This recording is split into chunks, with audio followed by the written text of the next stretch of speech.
Exodus, chapter 1. The Israelites multiply in Egypt. Now these are the names of the sons of Israel, who came into Egypt. Every man and his household came with Jacob: Reuben, Simeon, Levi, and Judah; Issachar, Zebulun, and Benjamin; Dan, and Naphtali; Gad, and Asher. All the souls who came out of Jacob's body were 70 souls. And Joseph was in Egypt already. Joseph died, as did all his brothers, and all that generation. The children of Israel were fruitful, and increased abundantly, and multiplied, and grew exceedingly mighty, and the land was filled with them. Oppression by a new Pharaoh. Now there arose a new king over Egypt, who didn't know Joseph. He said to his people, "Behold, the people of the children of Israel are more and mightier than we. Come, let us deal wisely with them, lest they multiply." And it happened that, when any war breaks out, they also join themselves to our enemies, and fight against us, and escape out of the land. Therefore they set taskmasters over them, to afflict them with their burdens. They built storage cities for Pharaoh, Pithom and Ramses.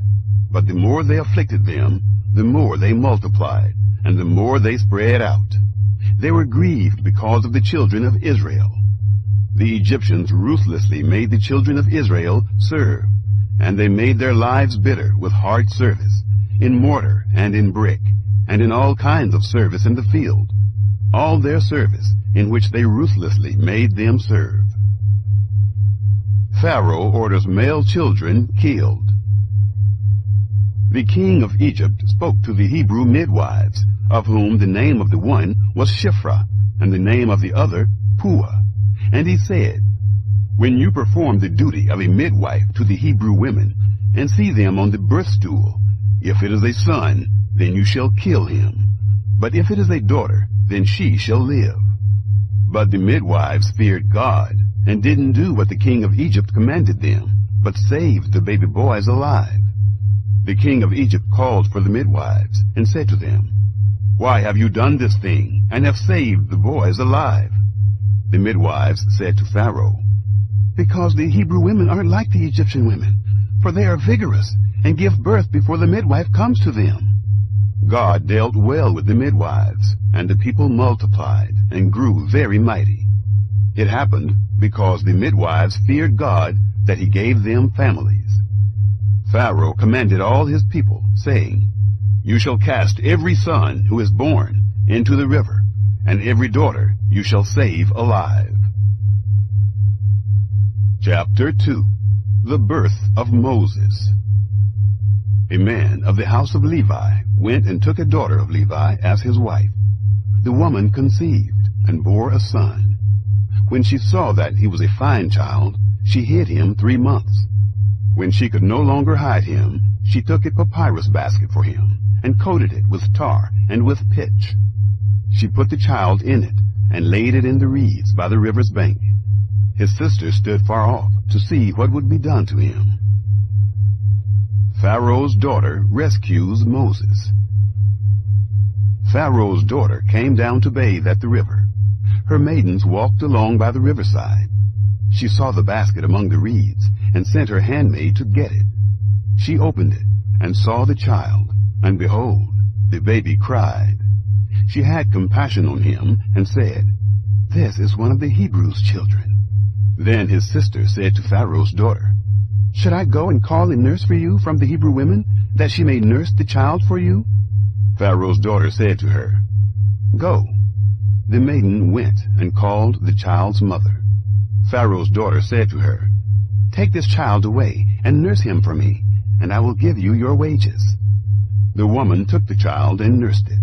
The child grew, and she brought him to Pharaoh's daughter, and he became her son. She named him Moses, and said, "Because I drew him out of the water." Moses kills an Egyptian. It happened in those days, when Moses had grown up, that he went out to his brothers, and looked at their burdens. He saw an Egyptian striking a Hebrew, one of his brothers. He looked this way and that way, and when he saw that there was no one, he killed the Egyptian and hid him in the sand.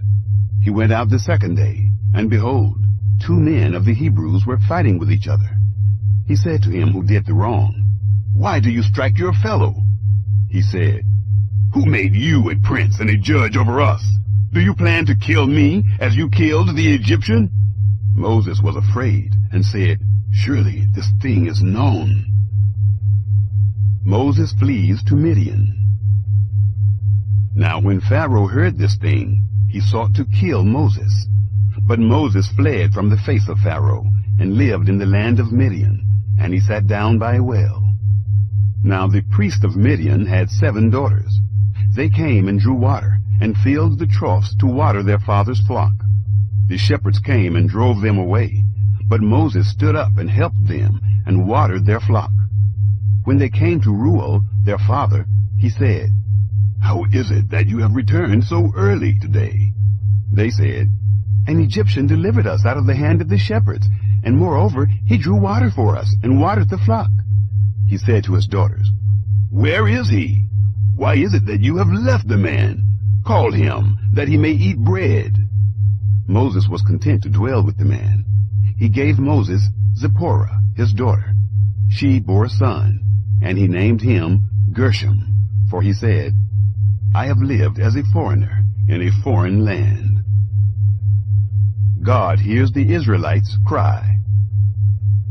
It happened in the course of those many days that the king of Egypt died, and the children of Israel sighed because of the bondage, and they cried, and their cry came up to God because of the bondage. God heard their groaning, and God remembered his covenant with Abraham, with Isaac, and with Jacob. God saw the children of Israel, and God was concerned about them. Chapter 3. Moses at the burning bush. Now Moses was keeping the flock of Jethro, his father-in-law, the priest of Midian, and he led the flock to the back of the wilderness, and came to God's mountain, to Horeb. The angel of Yahweh appeared to him in a flame of fire, out of the midst of a bush. He looked, and behold, the bush burned with fire, and the bush was not consumed. Moses said, "I will turn aside now, and see this great sight, why the bush is not burnt." When Yahweh saw that he turned aside to see, God called to him out of the midst of the bush, and said, "Moses, Moses." He said, "Here I am." He said, "Don't come close. Take your sandals off of your feet, for the place you are standing on is holy ground." Moreover, he said, "I am the God of your father, the God of Abraham, the God of Isaac, and the God of Jacob." Moses hid his face, for he was afraid to look at God. Yahweh said, "I have surely seen the affliction of my people who are in Egypt, and have heard their cry because of their taskmasters, for I know their sorrows. I have come down to deliver them out of the hand of the Egyptians, and to bring them up out of that land to a good and large land, to a land flowing with milk and honey, to the place of the Canaanite, the Hittite, the Amorite, the Perizzite, the Hivite, and the Jebusite. Now behold, the cry of the children of Israel has come to me. Moreover, I have seen the oppression with which the Egyptians oppressed them. Come now, therefore, and I will send you to Pharaoh, that you may bring forth my people, the children of Israel, out of Egypt." Moses said to God, "Who am I, that I should go to Pharaoh, and that I should bring forth the children of Israel out of Egypt?" He said, "Certainly I will be with you. This will be the token to you, that I have sent you. When you have brought forth the people out of Egypt, you shall serve God on this mountain." Moses said to God, "Behold, when I come to the children of Israel and tell them, the God of your fathers has sent me to you, and they ask me, what is his name? What should I tell them? God said to Moses, I am who I am.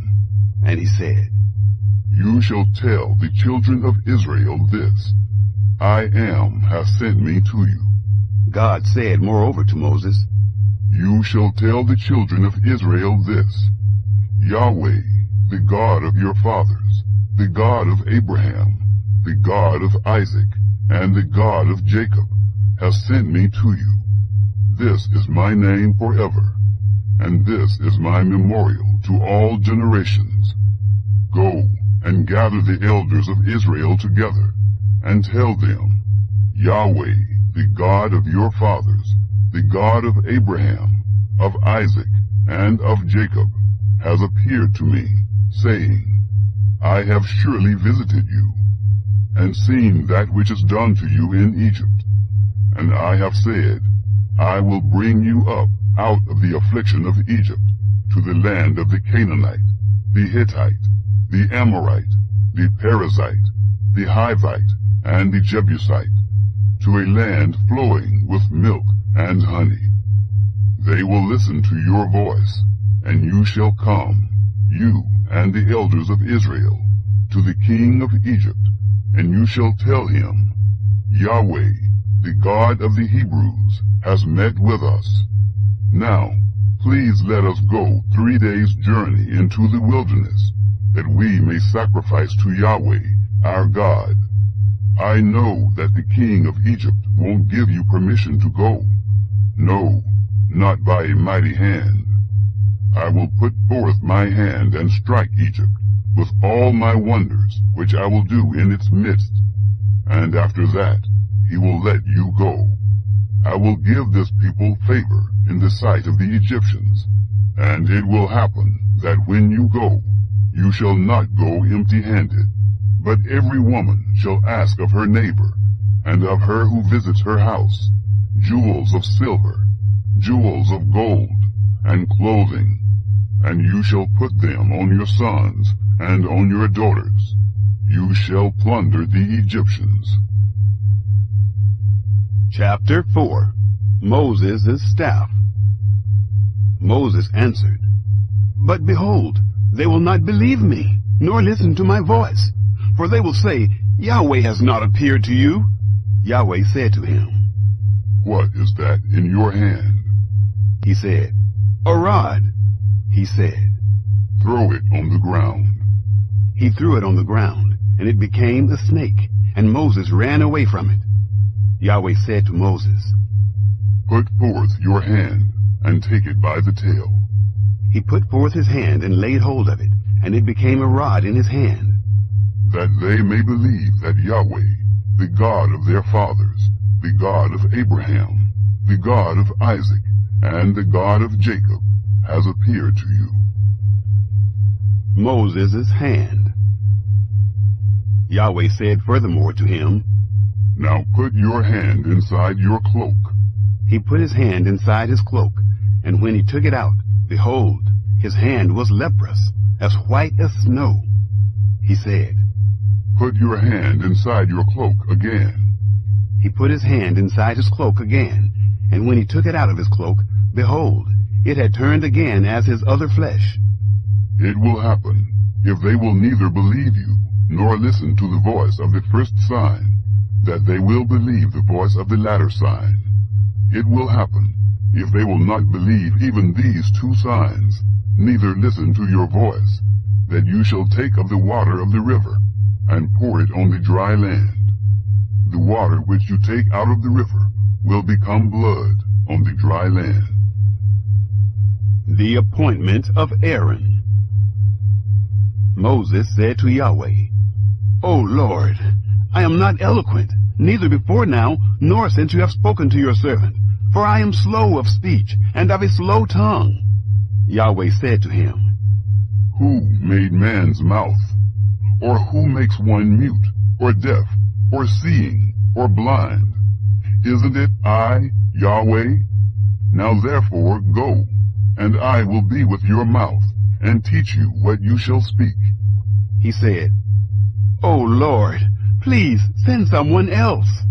The anger of Yahweh was kindled against Moses, and he said, "What about Aaron, your brother, the Levite? I know that he can speak well. Also, behold, he comes forth to meet you. When he sees you, he will be glad in his heart. You shall speak to him, and put the words in his mouth. I will be with your mouth, and with his mouth, and will teach you what you shall do. He will be your spokesman to the people, and it will happen that he will be to you a mouth, and you will be to him as God. You shall take this rod in your hand, with which you shall do the signs." Moses leaves for Egypt.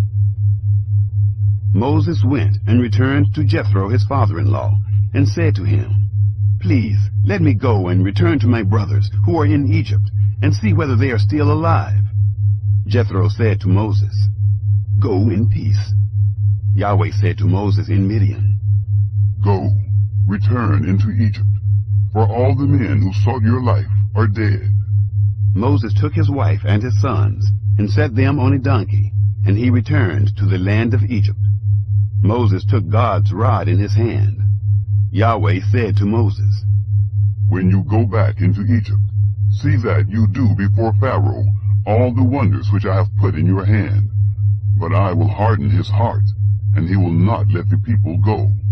You shall tell Pharaoh, 'Thus says Yahweh, Israel is my son, my firstborn, and I have said to you, Let my son go, that he may serve me. And you have refused to let him go. Behold, I will kill your son, your firstborn.'" It happened on the way at a lodging place that Yahweh met Moses and wanted to kill him. Then Zipporah took a flint and cut off the foreskin of her son and cast it at his feet. And she said, "Surely you are a bridegroom of blood to me." So he let him alone. Then she said, "You are a bridegroom of blood," because of the circumcision. The people believed Moses and Aaron. Yahweh said to Aaron, "Go into the wilderness to meet Moses." He went and met him on God's mountain and kissed him. Moses told Aaron all the words of Yahweh with which he had sent him, and all the signs with which he had instructed him. Moses and Aaron went and gathered together all the elders of the children of Israel.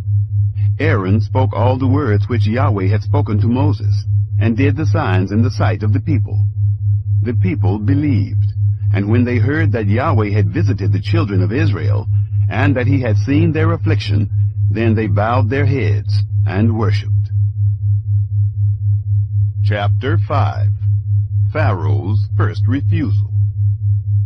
Afterward Moses and Aaron came and said to Pharaoh, "This is what Yahweh, the God of Israel, says. Let my people go, that they may hold a feast to me in the wilderness."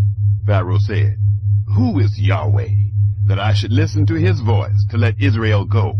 I don't know Yahweh, and moreover, I will not let Israel go." They said, "The God of the Hebrews has met with us. Please, let us go 3 days' journey into the wilderness, and sacrifice to Yahweh, our God, lest he fall on us with pestilence or with the sword." The king of Egypt said to them, "Why do you, Moses and Aaron, take the people from their work? Get back to your burdens." Pharaoh said, "Behold, the people of the land are now many, and you make them rest from their burdens."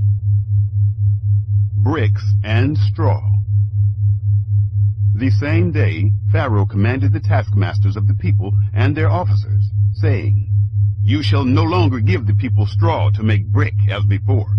Let them go and gather straw for themselves. The number of the bricks which they made before you require from them. You shall not diminish anything of it, for they are idle.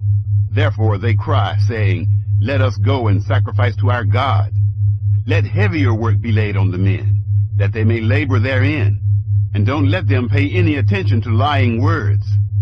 The taskmasters of the people went out, and their officers, and they spoke to the people, saying, "This is what Pharaoh says, I will not give you straw. Go yourselves, Get straw where you can find it, for nothing of your work shall be diminished. So the people were scattered abroad throughout all the land of Egypt to gather stubble for straw.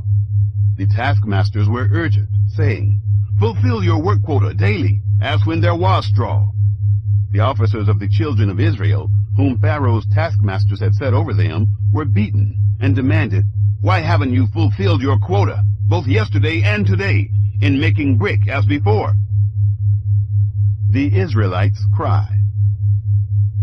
Then the officers of the children of Israel came and cried to Pharaoh, saying, Why do you deal this way with your servants? No straw is given to your servants, and they tell us, Make brick. And behold, your servants are beaten, but the fault is in your own people. But he said, You are idle. You are idle. Therefore you say, Let us go and sacrifice to Yahweh. Go therefore now and work, for no straw shall be given to you, yet you shall deliver the same number of bricks. The officers of the children of Israel saw that they were in trouble, when it was said, You shall not diminish anything from your daily quota of bricks. They met Moses and Aaron, who stood in the way as they came forth from Pharaoh, and they said to them, May Yahweh look at you and judge, because you have made us a stench to be abhorred in the eyes of Pharaoh and in the eyes of his servants, to put his sword in their hand, to kill us. Moses returned to Yahweh and said, Lord, why have you brought trouble on this people? Why is it that you have sent me? For since I came to Pharaoh to speak in your name, he has brought trouble on this people. Neither have you delivered your people at all. Chapter 6. God promises deliverance. Yahweh said to Moses, Now you shall see what I will do to Pharaoh, for by a strong hand he shall let them go, and by a strong hand he shall drive them out of his land. God spoke to Moses and said to him, I am Yahweh, and I appeared to Abraham, to Isaac, and to Jacob, as God Almighty, but by my name Yahweh I was not known to them. I have also established my covenant with them, to give them the land of Canaan, the land of their travels, in which they lived as aliens. Moreover, I have heard the groaning of the children of Israel, whom the Egyptians keep in bondage, and I have remembered my covenant. Therefore, tell the children of Israel, I am Yahweh, and I will bring you out from under the burdens of the Egyptians, and I will rid you out of their bondage. And I will redeem you with an outstretched arm, and with great judgments. And I will take you to me for a people, and I will be to you a God, and you shall know that I am Yahweh, your God, who brings you out from under the burdens of the Egyptians. I will bring you into the land which I swore to give to Abraham, to Isaac, and to Jacob, and I will give it to you for a heritage. I am Yahweh.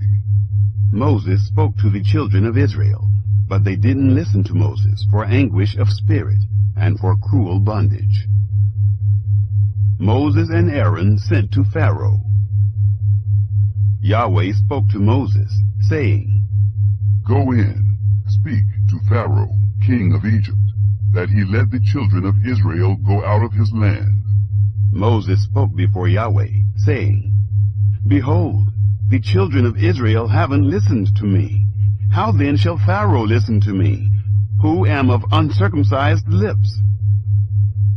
Genealogies of Moses and Aaron. Yahweh spoke to Moses and to Aaron, and gave them a command to the children of Israel, and to Pharaoh king of Egypt, to bring the children of Israel out of the land of Egypt. These are the heads of their fathers' houses. The sons of Reuben, the firstborn of Israel, Hanok and Palu, Hezron and Carmi. These are the families of Reuben. The sons of Simeon, Jemuel and Jamin, and Ohad, and Jechan, and Zohar, and Shaul, the son of a Canaanite woman. These are the families of Simeon. These are the names of the sons of Levi, according to their generations, Gershon, and Kohath, and Merari. And the years of the life of Levi were 137 years. The sons of Gershon, Libni, and Shimei, according to their families.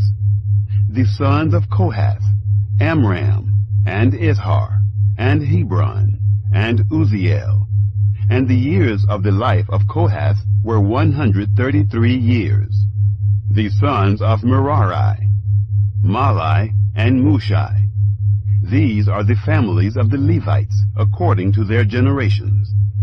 Amram took Jochebed, his father's sister, to himself as wife, and she bore him Aaron and Moses. And the years of the life of Amram were 137 years. The sons of Izhar, Korah, and Nepheg, and Zikri. The sons of Uzziel, Mishael, and Elzaphan, and Sithri.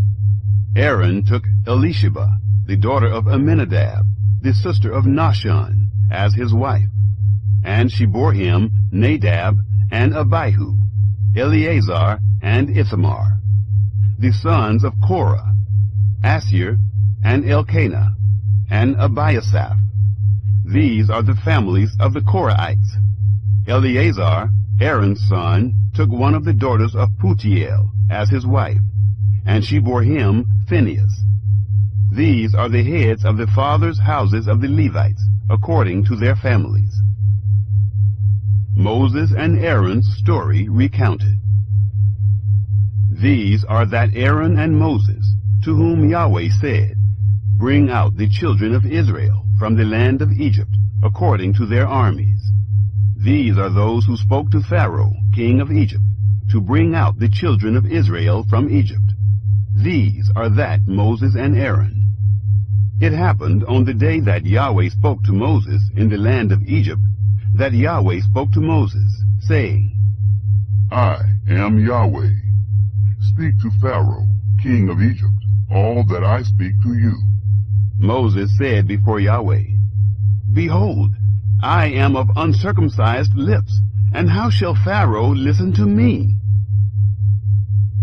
Chapter 7. I will stretch out my hand. Yahweh said to Moses, Behold, I have made you as God to Pharaoh, and Aaron your brother shall be your prophet. You shall speak all that I command you, and Aaron your brother shall speak to Pharaoh, that he let the children of Israel go out of his land. I will harden Pharaoh's heart, and multiply my signs and my wonders in the land of Egypt. But Pharaoh will not listen to you, and I will lay my hand on Egypt, and bring forth my armies, my people, the children of Israel, out of the land of Egypt by great judgments. The Egyptians shall know that I am Yahweh, when I stretch forth my hand on Egypt, and bring out the children of Israel from among them. Moses and Aaron did so. As Yahweh commanded them, so they did. Moses was 80 years old, and Aaron 83 years old, when they spoke to Pharaoh. Aaron's staff becomes a serpent. Yahweh spoke to Moses and to Aaron, saying, When Pharaoh speaks to you, saying, Perform a miracle, then you shall tell Aaron, Take your rod, and cast it down before Pharaoh, that it become a serpent. Moses and Aaron went in to Pharaoh, and they did so, as Yahweh had commanded. And Aaron cast down his rod before Pharaoh, and before his servants, and it became a serpent. Then Pharaoh also called for the wise men and the sorcerers. They also, the magicians of Egypt, did the same thing with their enchantments. For they each cast down their rods, and they became serpents. But Aaron's rod swallowed up their rods. Pharaoh's heart was hardened, and he didn't listen to them, as Yahweh had spoken. The first plague, blood. Yahweh said to Moses, Pharaoh's heart is stubborn. He refuses to let the people go. Go to Pharaoh in the morning. Behold, he goes out to the water, and you shall stand by the river's bank to meet him. and the rod which was turned to a serpent you shall take in your hand. You shall tell him, Yahweh, the God of the Hebrews, has sent me to you, saying, Let my people go, that they may serve me in the wilderness. And behold, until now you haven't listened. Thus says Yahweh, In this you shall know that I am Yahweh. Behold, I will strike with the rod that is in my hand on the waters which are in the river, and they shall be turned to blood. The fish that are in the river shall die, and the river shall become foul, and the Egyptians shall loathe to drink water from the river. Yahweh said to Moses, Tell Aaron, Take your rod, and stretch out your hand over the waters of Egypt, over their rivers, over their streams, and over their pools, and over all their ponds of water, that they may become blood. And there shall be blood throughout all the land of Egypt, both in vessels of wood and in vessels of stone. Moses and Aaron did so, as Yahweh commanded. And he lifted up the rod, and struck the waters that were in the river, in the sight of Pharaoh, and in the sight of his servants. And all the waters that were in the river were turned to blood. The fish that were in the river died, and the river became foul. And the Egyptians couldn't drink water from the river, and the blood was throughout all the land of Egypt. The magicians of Egypt did the same thing with their enchantments. And Pharaoh's heart was hardened, and he didn't listen to them, as Yahweh had spoken.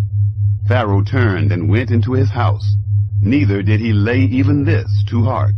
All the Egyptians dug around the river for water to drink, for they couldn't drink of the water of the river. 7 days were fulfilled after Yahweh had struck the river. Chapter 8. The second plague, frogs. Yahweh spoke to Moses. Go in to Pharaoh, and tell him, This is what Yahweh says, Let my people go, that they may serve me. If you refuse to let them go, behold, I will plague all your borders with frogs, and the river shall swarm with frogs, which shall go up and come into your house, and into your bedroom, and on your bed, and into the house of your servants, and on your people, and into your ovens, and into your kneading troughs. And the frogs shall come up both on you, and on your people, and on all your servants. Yahweh said to Moses, Tell Aaron, Stretch forth your hand with your rod over the rivers, over the streams, and over the pools, and cause frogs to come up on the land of Egypt. Aaron stretched out his hand over the waters of Egypt, and the frogs came up, and covered the land of Egypt. The magicians did the same thing with their enchantments, and brought up frogs on the land of Egypt. Then Pharaoh called for Moses and Aaron, and said, Entreat Yahweh, that he may take away the frogs from me, and from my people, and I will let the people go, that they may sacrifice to Yahweh. Moses said to Pharaoh, I give you the honor of setting the time that I should pray for you, and for your servants, and for your people, that the frogs be destroyed from you and your houses, and remain in the river only. He said, Tomorrow. He said, Be it according to your word, that you may know that there is none like Yahweh our God. The frogs shall depart from you, and from your houses, and from your servants, and from your people. They shall remain in the river only. Moses and Aaron went out from Pharaoh, and Moses cried to Yahweh concerning the frogs which he had brought on Pharaoh. Yahweh did according to the word of Moses, and the frogs died out of the houses, out of the courts, and out of the fields. They gathered them together in heaps, and the land stank. But when Pharaoh saw that there was a respite, he hardened his heart, and didn't listen to them, as Yahweh had spoken. The third plague, lice. Yahweh said to Moses, Tell Aaron, Stretch out your rod, and strike the dust of the earth, that it may become lice throughout all the land of Egypt. They did so. And Aaron stretched out his hand with his rod, and struck the dust of the earth, and there were lice on man, and on animal, all the dust of the earth became lice throughout all the land of Egypt. The magicians tried with their enchantments to bring forth lice, but they couldn't. There were lice on man and on animal.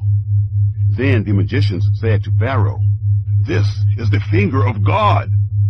And Pharaoh's heart was hardened, and he didn't listen to them, as Yahweh had spoken.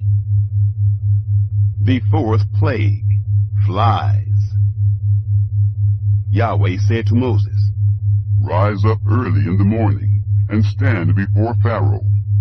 Behold, he comes forth to the water, and tell him, This is what Yahweh says, Let my people go, that they may serve me.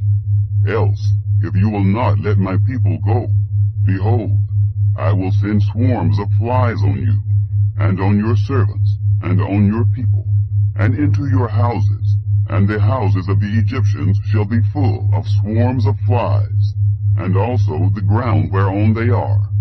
I will set apart in that day the land of Goshen, in which my people dwell, that no swarms of flies shall be there, to the end you may know that I am Yahweh in the midst of the earth. I will put a division between my people and your people. By tomorrow shall this sign be. Yahweh did so, and there came grievous swarms of flies into the house of Pharaoh, and into his servants' houses, and in all the land of Egypt. The land was corrupted by reason of the swarms of flies. Pharaoh's heart hardened. Pharaoh called for Moses and for Aaron, and said, Go, sacrifice to your God in the land. Moses said, It isn't appropriate to do so, for we shall sacrifice the abomination of the Egyptians to Yahweh our God.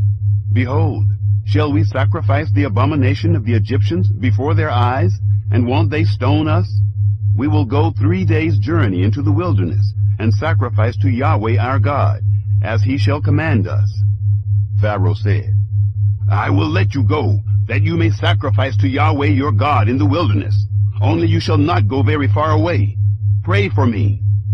Moses said, Behold, I go out from you, and I will pray to Yahweh that the swarms of flies may depart from Pharaoh, from his servants, and from his people, tomorrow. Only don't let Pharaoh deal deceitfully any more in not letting the people go to sacrifice to Yahweh. Moses went out from Pharaoh and prayed to Yahweh. Yahweh did according to the word of Moses, and he removed the swarms of flies from Pharaoh, from his servants, and from his people. There remained not one. Pharaoh hardened his heart this time also, and he didn't let the people go. Chapter 9. The fifth plague, livestock. Then Yahweh said to Moses, Go in to Pharaoh, and tell him, This is what Yahweh, the God of the Hebrews, says, Let my people go, that they may serve me. For if you refuse to let them go, and hold them still, behold, the hand of Yahweh is on your livestock, which are in the field, on the horses, on the donkeys, on the camels, on the herds, and on the flocks with a very grievous pestilence. Yahweh will make a distinction between the livestock of Israel and the livestock of Egypt, and nothing shall die of all that belongs to the children of Israel. Yahweh appointed a set time, saying, Tomorrow Yahweh shall do this thing in the land. Yahweh did that thing on the next day, and all the livestock of Egypt died. But of the livestock of the children of Israel, not one died. Pharaoh sent, and behold, there was not so much as one of the livestock of the Israelites dead. But the heart of Pharaoh was stubborn, and he didn't let the people go. The sixth plague, boils. Yahweh said to Moses and to Aaron, Take to you handfuls of ashes of the furnace, and let Moses sprinkle it toward the sky in the sight of Pharaoh. It shall become small dust over all the land of Egypt, and shall be a boil, breaking forth with boils on man and on animal, throughout all the land of Egypt. They took ashes of the furnace, and stood before Pharaoh. And Moses sprinkled it up toward the sky, and it became a boil, breaking forth with boils on man and on animal. The magicians couldn't stand before Moses because of the boils, for the boils were on the magicians, and on all the Egyptians. Yahweh hardened the heart of Pharaoh, and he didn't listen to them, as Yahweh had spoken to Moses. The seventh plague, hail. Yahweh said to Moses, Rise up early in the morning, and stand before Pharaoh, and tell him, This is what Yahweh, the God of the Hebrews, says. Let my people go, that they may serve me. For this time I will send all my plagues against your heart, against your officials, and against your people, that you may know that there is none like me in all the earth. For now I would have put forth my hand, and struck you and your people with pestilence, and you would have been cut off from the earth. But indeed, for this cause I have made you stand, to show you my power, and that my name may be declared throughout all the earth, as you still exalt yourself against my people, that you won't let them go. Behold, tomorrow about this time I will cause it to rain a very grievous hail, such as has not been in Egypt since the day it was founded, even until now. Now therefore, command all of your livestock, and all that you have in the field, be brought into shelter. Every man and animal that is found in the field, and isn't brought home, the hail shall come down on them, and they shall die. Those who feared the word of Yahweh among the servants of Pharaoh made their servants and their livestock flee into the houses. Whoever didn't respect the word of Yahweh left his servants and his livestock in the field. Yahweh said to Moses, Stretch forth your hand toward the sky, that there may be hail in all the land of Egypt, on man and on animal, and on every herb of the field, throughout the land of Egypt. Moses stretched forth his rod toward the heavens, and Yahweh sent thunder, hail, and lightning flashed down to the earth. Yahweh rained hail on the land of Egypt. So there was very severe hail, and lightning mixed with the hail, such as had not been in all the land of Egypt since it became a nation. The hail struck throughout all the land of Egypt, all that was in the field, both man and animal. And the hail struck every herb of the field, and broke every tree of the field. Only in the land of Goshen, where the children of Israel were, there was no hail. Pharaoh sent and called for Moses and Aaron, and said to them, I have sinned this time. Yahweh is righteous, and I and my people are wicked. Pray to Yahweh, for there has been enough of mighty thunderings and hail. I will let you go, and you shall stay no longer. Moses said to him, As soon as I have gone out of the city, I will spread abroad my hands to Yahweh. The thunders shall cease, neither shall there be any more hail, that you may know that the earth is Yahweh's. But as for you and your servants, I know that you don't yet fear Yahweh God. The flax and the barley were struck, for the barley was in the ear, and the flax was in bloom. But the wheat and the spelt were not struck, for they had not grown up. Moses went out of the city from Pharaoh, and spread abroad his hands to Yahweh, and the thunders and hail ceased, and the rain was not poured on the earth. When Pharaoh saw that the rain and the hail and the thunders were ceased, he sinned yet more, and hardened his heart, he and his servants. The heart of Pharaoh was hardened, and he didn't let the children of Israel go, just as Yahweh had spoken through Moses. Chapter 10.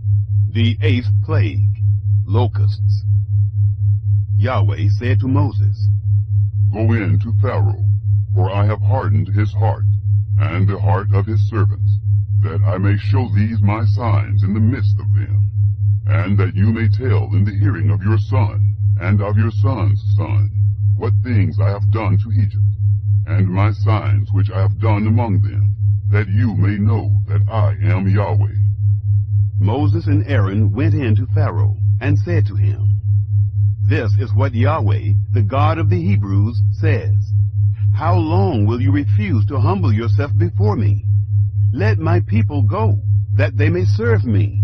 Or else, if you refuse to let my people go, behold, tomorrow I will bring locusts into your country, and they shall cover the surface of the earth, so that one won't be able to see the earth. They shall eat the residue of that which has escaped, which remains to you from the hail, and shall eat every tree which grows for you out of the field. Your houses shall be filled, and the houses of all your servants, and the houses of all the Egyptians, as neither your fathers nor your fathers' fathers have seen, since the day that they were on the earth to this day. He turned and went out from Pharaoh. Pharaoh's servants said to him, How long will this man be a snare to us? Let the men go, that they may serve Yahweh, their God. Don't you yet know that Egypt is destroyed? Moses and Aaron were brought again to Pharaoh, and he said to them, Go, serve Yahweh your God. But who are those who will go? Moses said, We will go with our young and with our old, with our sons and with our daughters, with our flocks and with our herds will we go, for we must hold a feast to Yahweh. He said to them, Yahweh be with you, if I will let you go with your little ones. See, evil is clearly before your faces. Not so. Go now, you who are men, and serve Yahweh, for that is what you desire. They were driven out from Pharaoh's presence. Yahweh said to Moses, Stretch out your hand over the land of Egypt for the locusts, that they may come up on the land of Egypt, and eat every herb of the land, even all that the hail has left. Moses stretched forth his rod over the land of Egypt, and Yahweh brought an east wind on the land all that day and all the night, and when it was morning, the east wind brought the locusts. The locusts went up over all the land of Egypt, and rested in all the borders of Egypt. They were very grievous. Before them there were no such locusts as they, neither after them shall be such. For they covered the surface of the whole earth, so that the land was darkened, and they ate every herb of the land, and all the fruit of the trees which the hail had left. There remained nothing green, either tree or herb of the field, through all the land of Egypt. Then Pharaoh called for Moses and Aaron in haste, and he said, I have sinned against Yahweh your God, and against you. Now therefore, please forgive my sin again, and pray to Yahweh your God, that he may also take away from me this death. He went out from Pharaoh, and prayed to Yahweh. Yahweh turned an exceeding strong west wind, which took up the locusts, and drove them into the Red Sea. There remained not one locust in all the borders of Egypt. But Yahweh hardened Pharaoh's heart, and he didn't let the children of Israel go. The ninth plague, darkness. Yahweh said to Moses, Stretch out your hand toward the sky, that there may be darkness over the land of Egypt, even darkness which may be felt. Moses stretched forth his hand toward the sky, and there was a thick darkness in all the land of Egypt 3 days. They didn't see one another, neither did anyone rise from his place for 3 days. But all the children of Israel had light in their dwellings. Pharaoh called to Moses and said, Go, serve Yahweh. Only let your flocks and your herds stay behind. Let your little ones also go with you. Moses said, You must also give into our hand sacrifices and burnt offerings, that we may sacrifice to Yahweh our God. Our livestock also shall go with us. Not a hoof shall be left behind. For of it we must take to serve Yahweh our God. And we don't know with what we must serve Yahweh until we come there. But Yahweh hardened Pharaoh's heart, and he wouldn't let them go. Pharaoh said to him, Get away from me. Be careful to see my face no more. For in the day you see my face, you shall die. Moses said, You have spoken well. I will see your face again no more. Chapter 11. The plague on the firstborn foretold. Yahweh said to Moses, Yet one plague more will I bring on Pharaoh and on Egypt. Afterwards he will let you go. When he lets you go, he will surely thrust you out altogether. Speak now in the ears of the people, and let them ask every man of his neighbor, and every woman of her neighbor, jewels of silver, and jewels of gold. Yahweh gave the people favor in the sight of the Egyptians. Moreover, the man Moses was very great in the land of Egypt, in the sight of Pharaoh's servants, and in the sight of the people. Moses said, "This is what Yahweh says. About midnight I will go out into the midst of Egypt, and all the firstborn in the land of Egypt shall die, from the firstborn of Pharaoh who sits on his throne, even to the firstborn of the female servant who is behind the mill, and all the firstborn of livestock. There shall be a great cry throughout all the land of Egypt, such as there has not been, nor shall be any more. But against any of the children of Israel, a dog won't even bark or move its tongue, against man or animal, that you may know that Yahweh makes a distinction between the Egyptians and Israel. All these your servants shall come down to me, and bow down themselves to me, saying, 'Get out with all the people who follow you.' And after that I will go out." He went out from Pharaoh in hot anger. Yahweh said to Moses, "Pharaoh won't listen to you, that my wonders may be multiplied in the land of Egypt." Moses and Aaron did all these wonders before Pharaoh, and Yahweh hardened Pharaoh's heart, and he didn't let the children of Israel go out of his land. Chapter 12. The First Passover. Yahweh spoke to Moses and Aaron in the land of Egypt, saying, "This month shall be to you the beginning of months. It shall be the first month of the year to you. Speak to all the congregation of Israel, saying, On the 10th day of this month they shall take to them, every man, a lamb, according to their fathers' houses, a lamb for a household. And if the household is too little for a lamb, then he and his neighbor next to his house shall take one, according to the number of the souls. According to what everyone can eat, you shall make your count for the lamb. Your lamb shall be without blemish, a male, a year old.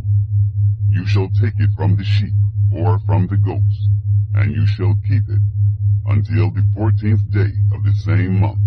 And the whole assembly of the congregation of Israel shall kill it at evening. They shall take some of the blood and put it on the 2 doorposts and on the lintel, on the houses in which they shall eat it.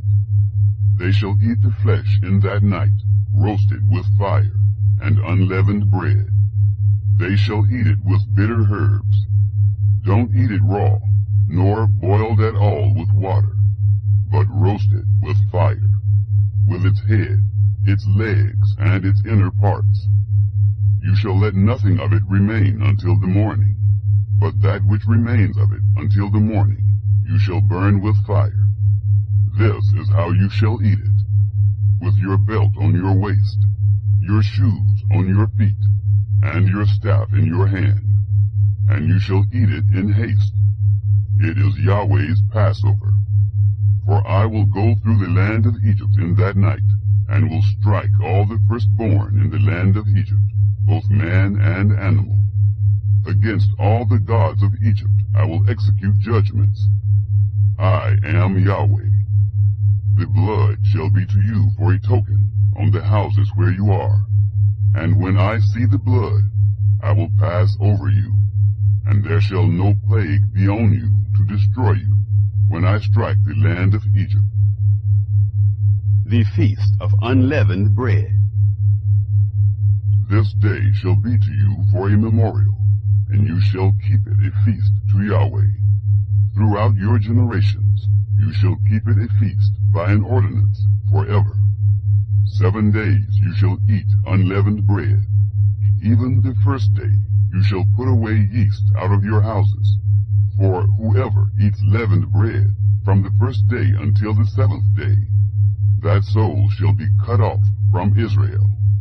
In the first day there shall be to you a holy convocation, and in the 7th day a holy convocation. No kind of work shall be done in them, except that which every man must eat. That only may be done by you. You shall observe the feast of unleavened bread.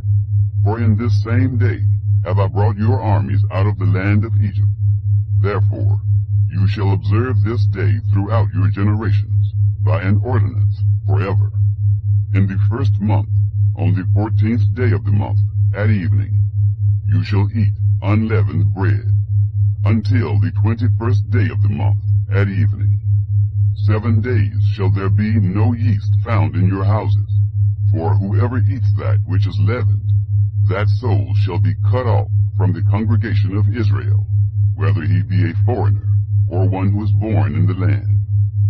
You shall eat nothing leavened. In all your habitations you shall eat unleavened bread. Then Moses called for all the elders of Israel, and said to them, Draw out, and take lambs according to your families, and kill the Passover. You shall take a bunch of hyssop, and dip it in the blood that is in the basin, and strike the lintel and the 2 doorposts with the blood that is in the basin, and none of you shall go out of the door of his house until the morning. For Yahweh will pass through to strike the Egyptians. And when he sees the blood on the lintel and on the 2 doorposts, Yahweh will pass over the door, and will not allow the destroyer to come into your houses to strike you. You shall observe this thing for an ordinance to you and to your sons forever. It shall happen when you have come to the land which Yahweh will give you, according as he has promised, that you shall keep this service. It will happen when your children ask you, What do you mean by this service? That you shall say, It is the sacrifice of Yahweh's Passover, who passed over the houses of the children of Israel in Egypt, when he struck the Egyptians, and spared our houses. The people bowed their heads and worshipped. The children of Israel went and did so, as Yahweh had commanded Moses and Aaron, so they did. The 10th plague, death of firstborn. It happened at midnight that Yahweh struck all the firstborn in the land of Egypt, from the firstborn of Pharaoh, who sat on his throne, to the firstborn of the captive, who was in the dungeon, and all the firstborn of livestock. Pharaoh rose up in the night, he and all his servants, and all the Egyptians. And there was a great cry in Egypt, for there was not a house where there was not one dead. The Exodus begins. He called for Moses and Aaron by night, and said, Rise up, get out from among my people, both you and the children of Israel, and go, serve Yahweh as you have said. Take both your flocks and your herds, as you have said, and be gone, and bless me also. The Egyptians were urgent with the people to send them out of the land in haste, for they said, We are all dead men. The people took their dough before it was leavened, their kneading troughs being bound up in their clothes on their shoulders. The children of Israel did according to the word of Moses, and they asked of the Egyptians jewels of silver and jewels of gold and clothing. Yahweh gave the people favor in the sight of the Egyptians, so that they let them have what they asked. They despoiled the Egyptians. The children of Israel traveled from Ramesses to Succoth, about 600,000 on foot who were men, besides children. A mixed multitude went up also with them, with flocks, herds, and even very much livestock. They baked unleavened cakes of the dough which they brought forth out of Egypt, for it wasn't leavened, because they were thrust out of Egypt, and couldn't wait, neither had they prepared for themselves any food. Now the time that the children of Israel lived in Egypt was 430 years. It happened at the end of 430 years, even the same day it happened, that all the armies of Yahweh went out from the land of Egypt. It is a night to be much observed to Yahweh for bringing them out from the land of Egypt. This is that night of Yahweh, to be much observed of all the children of Israel throughout their generations. Instructions for the Passover. Yahweh said to Moses and Aaron, This is the ordinance of the Passover. No foreigner shall eat of it, but every man's servant who is bought for money, when you have circumcised him, then shall he eat of it. A foreigner and a hired servant shall not eat of it. In one house shall it be eaten. You shall not carry forth anything of the flesh abroad out of the house, neither shall you break a bone of it. all the congregation of Israel shall keep it. When a stranger shall live as a foreigner with you, and will keep the Passover to Yahweh, let all his males be circumcised, and then let him come near and keep it. And he shall be as one who is born in the land, but no uncircumcised person shall eat of it. One law shall be to him who is born at home, and to the stranger who lives as a foreigner among you. All the children of Israel did so, as Yahweh commanded Moses and Aaron, so they did. It happened the same day that Yahweh brought the children of Israel out of the land of Egypt by their armies. Chapter 13. Dedication of the Firstborn. Yahweh spoke to Moses, saying, Sanctify to me all of the firstborn, whatever opens the womb among the children of Israel, both of man and of animal, it is mine. Moses said to the people, Remember this day in which you came out from Egypt, out of the house of bondage, for by strength of hand Yahweh brought you out from this place. No leavened bread shall be eaten. This day you go forth in the month Abib. It shall be, when Yahweh shall bring you into the land of the Canaanite, and the Hittite, and the Amorite, and the Hivite, and the Jebusite, which he swore to your fathers to give you, a land flowing with milk and honey, that you shall keep this service in this month. 7 days you shall eat unleavened bread, and in the 7th day shall be a feast to Yahweh. Unleavened bread shall be eaten throughout the 7 days, and no leavened bread shall be seen with you, neither shall there be yeast seen with you in all your borders. You shall tell your son in that day, saying, It is because of that which Yahweh did for me when I came forth out of Egypt. It shall be for a sign to you on your hand, and for a memorial between your eyes, that the law of Yahweh may be in your mouth. For with a strong hand Yahweh has brought you out of Egypt. You shall therefore keep this ordinance in its season from year to year. It shall be, when Yahweh shall bring you into the land of the Canaanite, as he swore to you and to your fathers, and shall give it to you, that you shall set apart to Yahweh all that opens the womb, and every firstborn which you have that comes from an animal. The males shall be Yahweh's. Every firstborn of a donkey you shall redeem with a lamb, and if you will not redeem it, then you shall break its neck, and you shall redeem all the firstborn of man among your sons. It shall be, when your son asks you in time to come, saying, What is this? That you shall tell him, By strength of hand Yahweh brought us out from Egypt, from the house of bondage. And it happened, when Pharaoh would hardly let us go, that Yahweh killed all the firstborn in the land of Egypt, both the firstborn of man and the firstborn of animal. Therefore I sacrifice to Yahweh all that opens the womb, being males. But all the firstborn of my sons I redeem. It shall be for a sign on your hand, and for symbols between your eyes, for by strength of hand Yahweh brought us forth out of Egypt. The pillars of cloud and fire. It happened, when Pharaoh had let the people go, that God didn't lead them by the way of the land of the Philistines, although that was near. For God said, Lest perhaps the people change their minds when they see war, and they return to Egypt. But God led the people around by the way of the wilderness, by the Red Sea, and the children of Israel went up armed out of the land of Egypt. Moses took the bones of Joseph with him, for he had made the children of Israel swear, saying, God will surely visit you, and you shall carry up my bones away from here with you. They took their journey from Succoth, and encamped in Etham, in the edge of the wilderness. Yahweh went before them, by day in a pillar of cloud, to lead them on their way, and by night in a pillar of fire, to give them light, that they might go by day and by night. The pillar of cloud by day, and the pillar of fire by night, didn't depart from before the people. Chapter 14. Pharaoh pursues the Israelites. Yahweh spoke to Moses, saying, Speak to the children of Israel, that they turn back and encamp before Pi-hahiroth, between Migdol and the sea, before Baal-zephon. You shall encamp opposite it by the sea. Pharaoh will say of the children of Israel, they are entangled in the land. The wilderness has shut them in. I will harden Pharaoh's heart, and he will follow after them.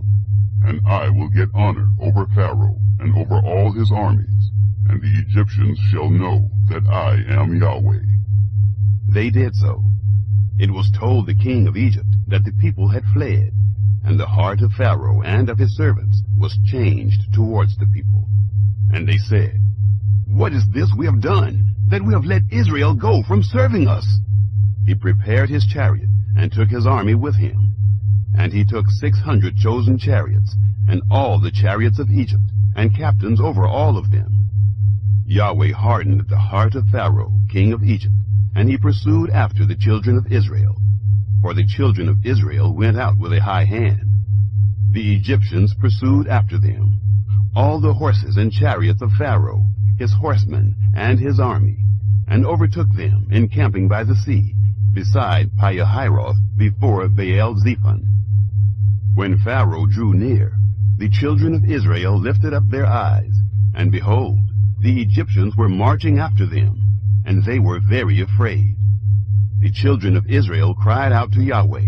They said to Moses, "Because there were no graves in Egypt, have you taken us away to die in the wilderness? Why have you treated us this way, to bring us forth out of Egypt? Isn't this the word we spoke to you in Egypt, saying, 'Leave us alone, that we may serve the Egyptians'? For it were better for us to serve the Egyptians than that we should die in the wilderness." Moses said to the people, "Don't be afraid. Stand still and see the salvation of Yahweh, which he will work for you today. For the Egyptians whom you have seen today, you shall never see them again. Yahweh will fight for you, and you shall be still." Parting the Red Sea. Yahweh said to Moses, Why do you cry to me? Speak to the children of Israel, that they go forward. Lift up your rod, and stretch out your hand over the sea, and divide it. And the children of Israel shall go into the midst of the sea on dry ground. Behold, I will harden the hearts of the Egyptians, and they shall go in after them. And I will get myself honor over Pharaoh, and over all his armies, over his chariots, and over his horsemen. The Egyptians shall know that I am Yahweh, when I have gotten myself honor over Pharaoh, over his chariots, and over his horsemen. The angel of God, who went before the camp of Israel, moved and went behind them. And the pillar of cloud moved from before them, and stood behind them. It came between the camp of Egypt and the camp of Israel, and there was the cloud and the darkness, yet gave it light by night, and the one didn't come near the other all the night. Moses stretched out his hand over the sea, and Yahweh caused the sea to go back by a strong east wind all the night, and made the sea dry land, and the waters were divided. The children of Israel went into the midst of the sea on the dry ground, and the waters were a wall to them on their right hand and on their left. The Egyptians pursued and went in after them into the midst of the sea, all of Pharaoh's horses, his chariots, and his horsemen. It happened in the morning watch that Yahweh looked out on the Egyptian army through the pillar of fire and of cloud, and confused the Egyptian army. He took off their chariot wheels, and they drove them heavily, so that the Egyptians said, "Let's flee from the face of Israel, for Yahweh fights for them against the Egyptians." Yahweh said to Moses, Stretch out your hand over the sea, that the waters may come again on the Egyptians, on their chariots, and on their horsemen. Moses stretched out his hand over the sea, and the sea returned to its strength when the morning appeared, and the Egyptians fled against it. Yahweh overthrew the Egyptians in the midst of the sea. The waters returned and covered the chariots and the horsemen, even all Pharaoh's army that went in after them into the sea. There remained not so much as one of them. But the children of Israel walked on dry land in the midst of the sea, and the waters were a wall to them on their right hand and on their left. Thus Yahweh saved Israel that day out of the hand of the Egyptians. And Israel saw the Egyptians dead on the seashore. Israel saw the great work which Yahweh did to the Egyptians, and the people feared Yahweh, and they believed in Yahweh and in his servant Moses. Chapter 15. Moses' Song of Deliverance. Then Moses and the children of Israel sang this song to Yahweh, and said, I will sing to Yahweh, for he has triumphed gloriously. The horse and his rider he has thrown into the sea. Yahweh is my strength and song. He has become my salvation. This is my God, and I will praise him, my father's God, and I will exalt him. Yahweh is a man of war. Yahweh is his name. He has cast Pharaoh's chariots and his army into the sea. His chosen captains are sunk in the Red Sea. The deeps cover them. They went down into the depths like a stone. Your right hand, Yahweh, is glorious in power. Your right hand, Yahweh, dashes the enemy in pieces. In the greatness of your excellency, you overthrow those who rise up against you. You send forth your wrath. It consumes them as stubble. With the blast of your nostrils, the waters were piled up. The floods stood upright as a heap. The deeps were congealed in the heart of the sea. The enemy said, I will pursue. I will overtake. I will divide the spoil. My desire shall be satisfied on them. I will draw my sword. My hand shall destroy them. You blew with your wind. The sea covered them. They sank like lead in the mighty waters. Who is like you, Yahweh, among the gods? Who is like you, glorious in holiness, fearful in praises, doing wonders? You stretched out your right hand. The earth swallowed them. You, in your loving kindness, have led the people that you have redeemed. You have guided them in your strength to your holy habitation. The peoples have heard. They tremble. Pangs have taken hold on the inhabitants of Philistia. Then the chiefs of Edom were dismayed. Trembling takes hold of the mighty men of Moab. All the inhabitants of Canaan are melted away. Terror and dread falls on them. By the greatness of your arm, they are as steel as a stone. Until your people pass over, Yahweh, until the people pass over who you have purchased. You shall bring them in and plant them in the mountain of your inheritance, the place, Yahweh, which you have made for yourself to dwell in, the sanctuary, Lord, which your hands have established. Yahweh shall reign forever and ever. For the horses of Pharaoh went in with his chariots and with his horsemen into the sea, and Yahweh brought back the waters of the sea on them. But the children of Israel walked on dry land in the midst of the sea. Miriam, the prophetess, the sister of Aaron, took a tambourine in her hand, and all the women went out after her with tambourines and with dances. Miriam answered them, Sing to Yahweh, for he has triumphed gloriously. The horse and his rider he has thrown into the sea. The waters of Marah. Moses led Israel onward from the Red Sea, and they went out into the wilderness of Shur. And they went 3 days in the wilderness, and found no water. When they came to Marah, they couldn't drink from the waters of Marah, for they were bitter. Therefore its name was called Marah. The people murmured against Moses, saying, What shall we drink? Then he cried to Yahweh. Yahweh showed him a tree, and he threw it into the waters, and the waters were made sweet. There he made a statute and an ordinance for them, and there he tested them. And he said, If you will diligently listen to the voice of Yahweh your God, and will do that which is right in his eyes, and will pay attention to his commandments, and keep all his statutes, I will put none of the diseases on you, which I have put on the Egyptians, for I am Yahweh who heals you. They came to Elim, where there were 12 springs of water, and 70 palm trees, and they encamped there by the waters. Chapter 16. Manna and quail from heaven. They took their journey from Elim, and all the congregation of the children of Israel came to the wilderness of Sin, which is between Elim and Sinai, on the 15th day of the 2nd month, after their departing out of the land of Egypt. The whole congregation of the children of Israel murmured against Moses and against Aaron in the wilderness. And the children of Israel said to them, We wish that we had died by the hand of Yahweh in the land of Egypt, when we sat by the meat pots, when we ate our fill of bread. For you have brought us out into this wilderness, to kill this whole assembly with hunger. Then Yahweh said to Moses, Behold, I will rain bread from the sky for you, and the people shall go out and gather a day's portion every day, that I may test them, whether they will walk in my law or not. It shall come to pass on the 6th day, that they shall prepare that which they bring in, and it shall be twice as much as they gather daily. Moses and Aaron said to all the children of Israel, At evening, then you shall know that Yahweh has brought you out from the land of Egypt. And in the morning, then you shall see the glory of Yahweh, because he hears your murmurings against Yahweh. Who are we that you murmur against us?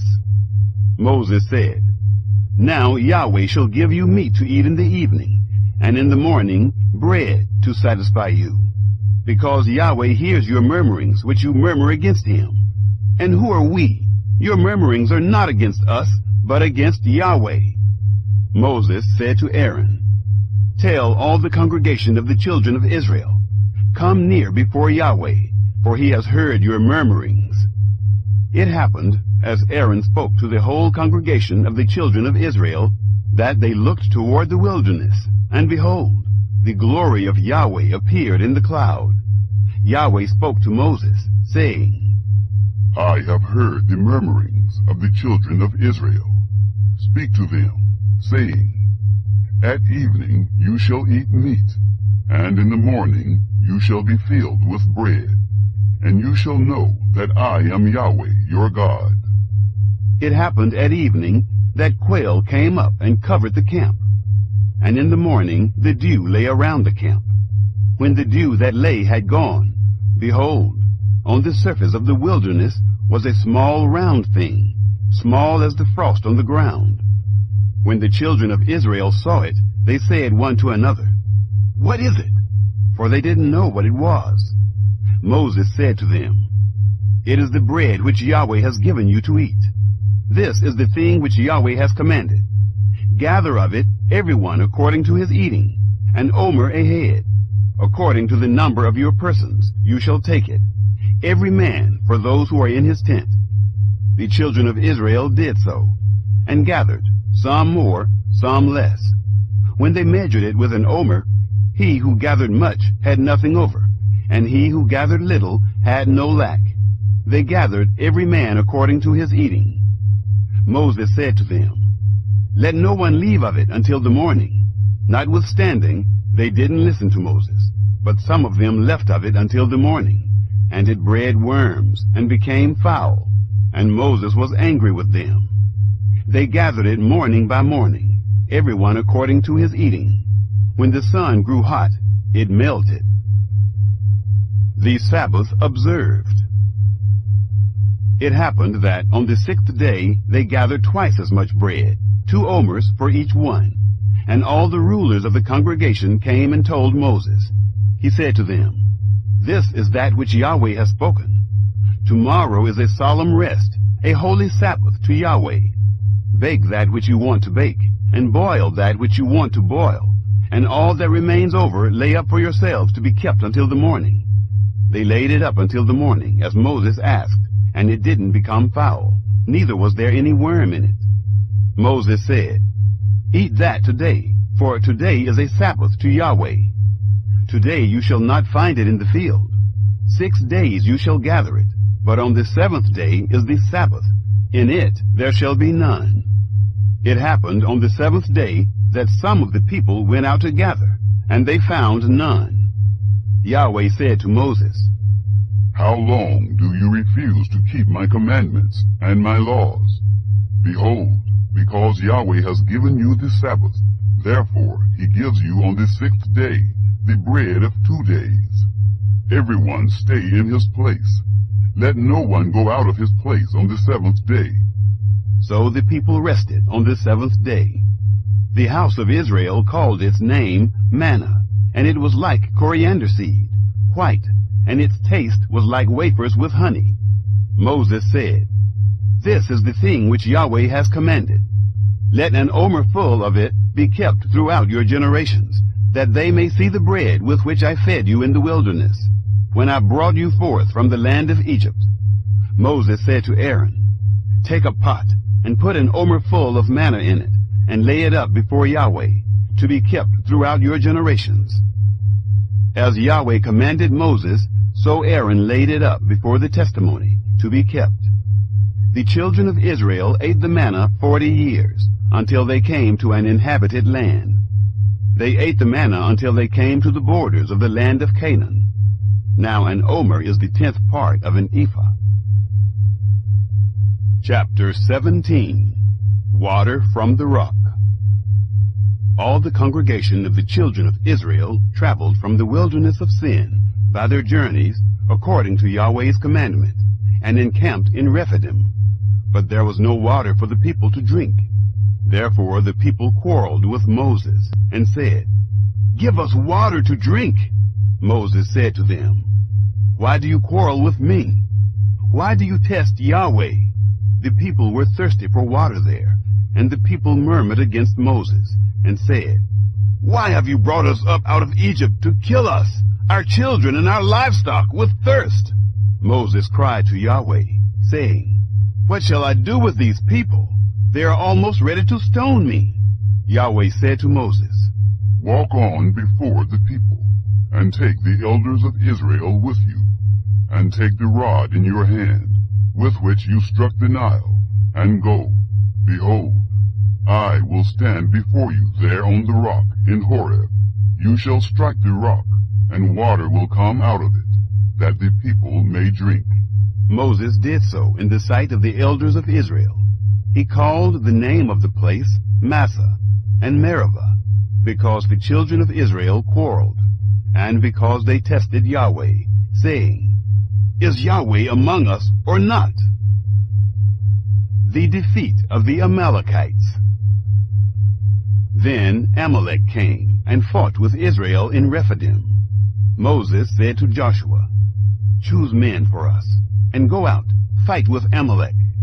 Tomorrow I will stand on the top of the hill, with God's rod in my hand. So Joshua did as Moses had told him, and fought with Amalek. And Moses, Aaron, and Hur went up to the top of the hill. It happened, when Moses held up his hand, that Israel prevailed. And when he let down his hand, Amalek prevailed. But Moses' hands were heavy.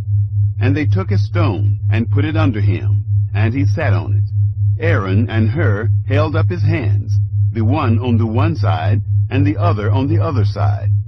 His hands were steady until sunset. Joshua defeated Amalek and his people with the edge of the sword. Yahweh said to Moses, Write this for a memorial in a book, and rehearse it in the ears of Joshua, that I will utterly blot out the memory of Amalek from under the sky. Moses built an altar, and called its name Yahweh our banner. He said, Yahweh has sworn, Yahweh will have war with Amalek from generation to generation. Chapter 18. The Visit of Jethro. Now Jethro, the priest of Midian, Moses' father-in-law, heard of all that God had done for Moses and for Israel his people, how that Yahweh had brought Israel out of Egypt. Jethro, Moses' father-in-law, received Zipporah, Moses' wife, after he had sent her away, and her 2 sons. The name of one son was Gershom, for Moses said, I have lived as a foreigner in a foreign land. The name of the other was Eliezer, for he said, My father's God was my help, and delivered me from Pharaoh's sword. Jethro, Moses' father-in-law, came with his sons and his wife to Moses into the wilderness, where he was encamped, at the mountain of God. He said to Moses, I, your father-in-law Jethro, have come to you with your wife and her 2 sons with her. Moses went out to meet his father-in-law, and bowed and kissed him. they asked each other of their welfare, and they came into the tent. Moses told his father-in-law all that Yahweh had done to Pharaoh and to the Egyptians for Israel's sake, all the hardships that had come on them on the way, and how Yahweh delivered them.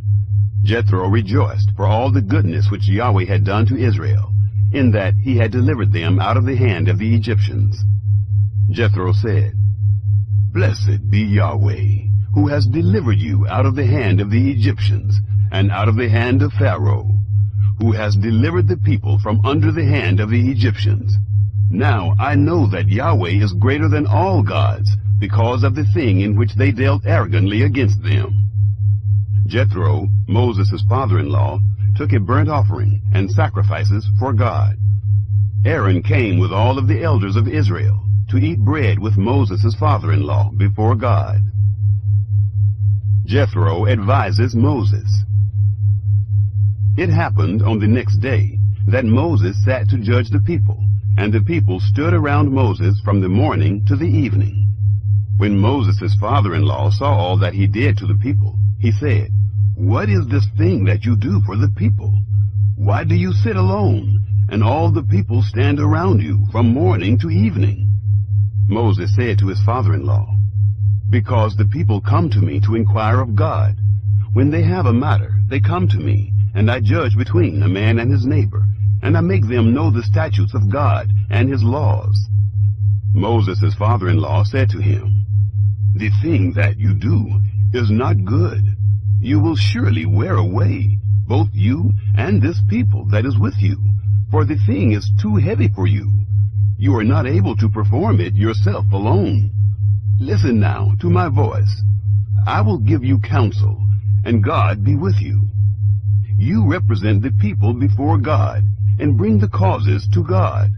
You shall teach them the statutes and the laws, and shall show them the way in which they must walk, and the work that they must do.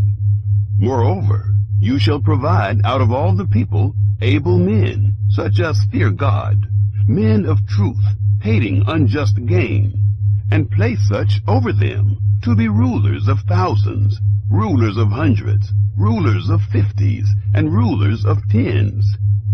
Let them judge the people at all times. It shall be that every great matter they shall bring to you, but every small matter they shall judge themselves. So shall it be easier for you, and they shall share the load with you. If you will do this thing, and God commands you so, then you will be able to endure, and all of these people also will go to their place in peace." So Moses listened to the voice of his father-in-law, and did all that he had said. Moses chose able men out of all Israel, and made them heads over the people, rulers of thousands, rulers of hundreds, rulers of 50s, and rulers of 10s. They judged the people at all times. They brought the hard causes to Moses, but every small matter they judged themselves. Moses let his father-in-law depart, and he went his way into his own land. Chapter 19. Israel at Mount Sinai. In the 3rd month after the children of Israel had gone forth out of the land of Egypt, on that same day they came into the wilderness of Sinai. When they had departed from Rephidim and had come to the wilderness of Sinai, they encamped in the wilderness. And there Israel encamped before the mountain. Moses went up to God, and Yahweh called to him out of the mountain, saying, "This is what you shall tell the house of Jacob, and tell the children of Israel. You have seen what I did to the Egyptians, and how I bore you on eagle's wings, and brought you to myself. Now, therefore, if you will indeed obey my voice, and keep my covenant, then you shall be my own possession from among all peoples, for all the earth is mine. And you shall be to me a kingdom of priests, and a holy nation. These are the words which you shall speak to the children of Israel." Moses came and called for the elders of the people, and set before them all these words which Yahweh commanded him. All the people answered together, and said, "All that Yahweh has spoken, we will do." Moses reported the words of the people to Yahweh. Yahweh said to Moses, Behold, I come to you in a thick cloud, that the people may hear when I speak with you, and may also believe you forever. Moses told the words of the people to Yahweh. Yahweh said to Moses, Go to the people, and sanctify them today and tomorrow, and let them wash their garments, and be ready against the third day. For on the third day Yahweh will come down in the sight of all the people on Mount Sinai. You shall set bounds to the people all around, saying, Be careful that you don't go up onto the mountain, or touch its border. Whoever touches the mountain shall be surely put to death. No hand shall touch him, but he shall surely be stoned or shot through. Whether it is animal or man, he shall not live. When the trumpet sounds long, they shall come up to the mountain. Moses went down from the mountain to the people, and sanctified the people, and they washed their clothes. He said to the people, Be ready by the third day. Don't have sexual relations with a woman. It happened on the third day, when it was morning, that there were thunders and lightnings, and a thick cloud on the mountain, and the sound of an exceedingly loud trumpet, and all the people who were in the camp trembled. Moses led the people out of the camp to meet God, and they stood at the lower part of the mountain. The Lord visits Sinai. Mount Sinai, all of it, smoked, because Yahweh descended on it in fire, and its smoke ascended like the smoke of a furnace, and the whole mountain quaked greatly.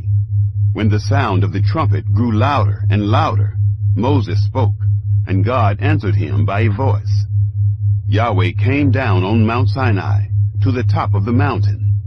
Yahweh called Moses to the top of the mountain, and Moses went up. Yahweh said to Moses, Go down, warn the people, lest they break through to Yahweh to gaze, and many of them perish.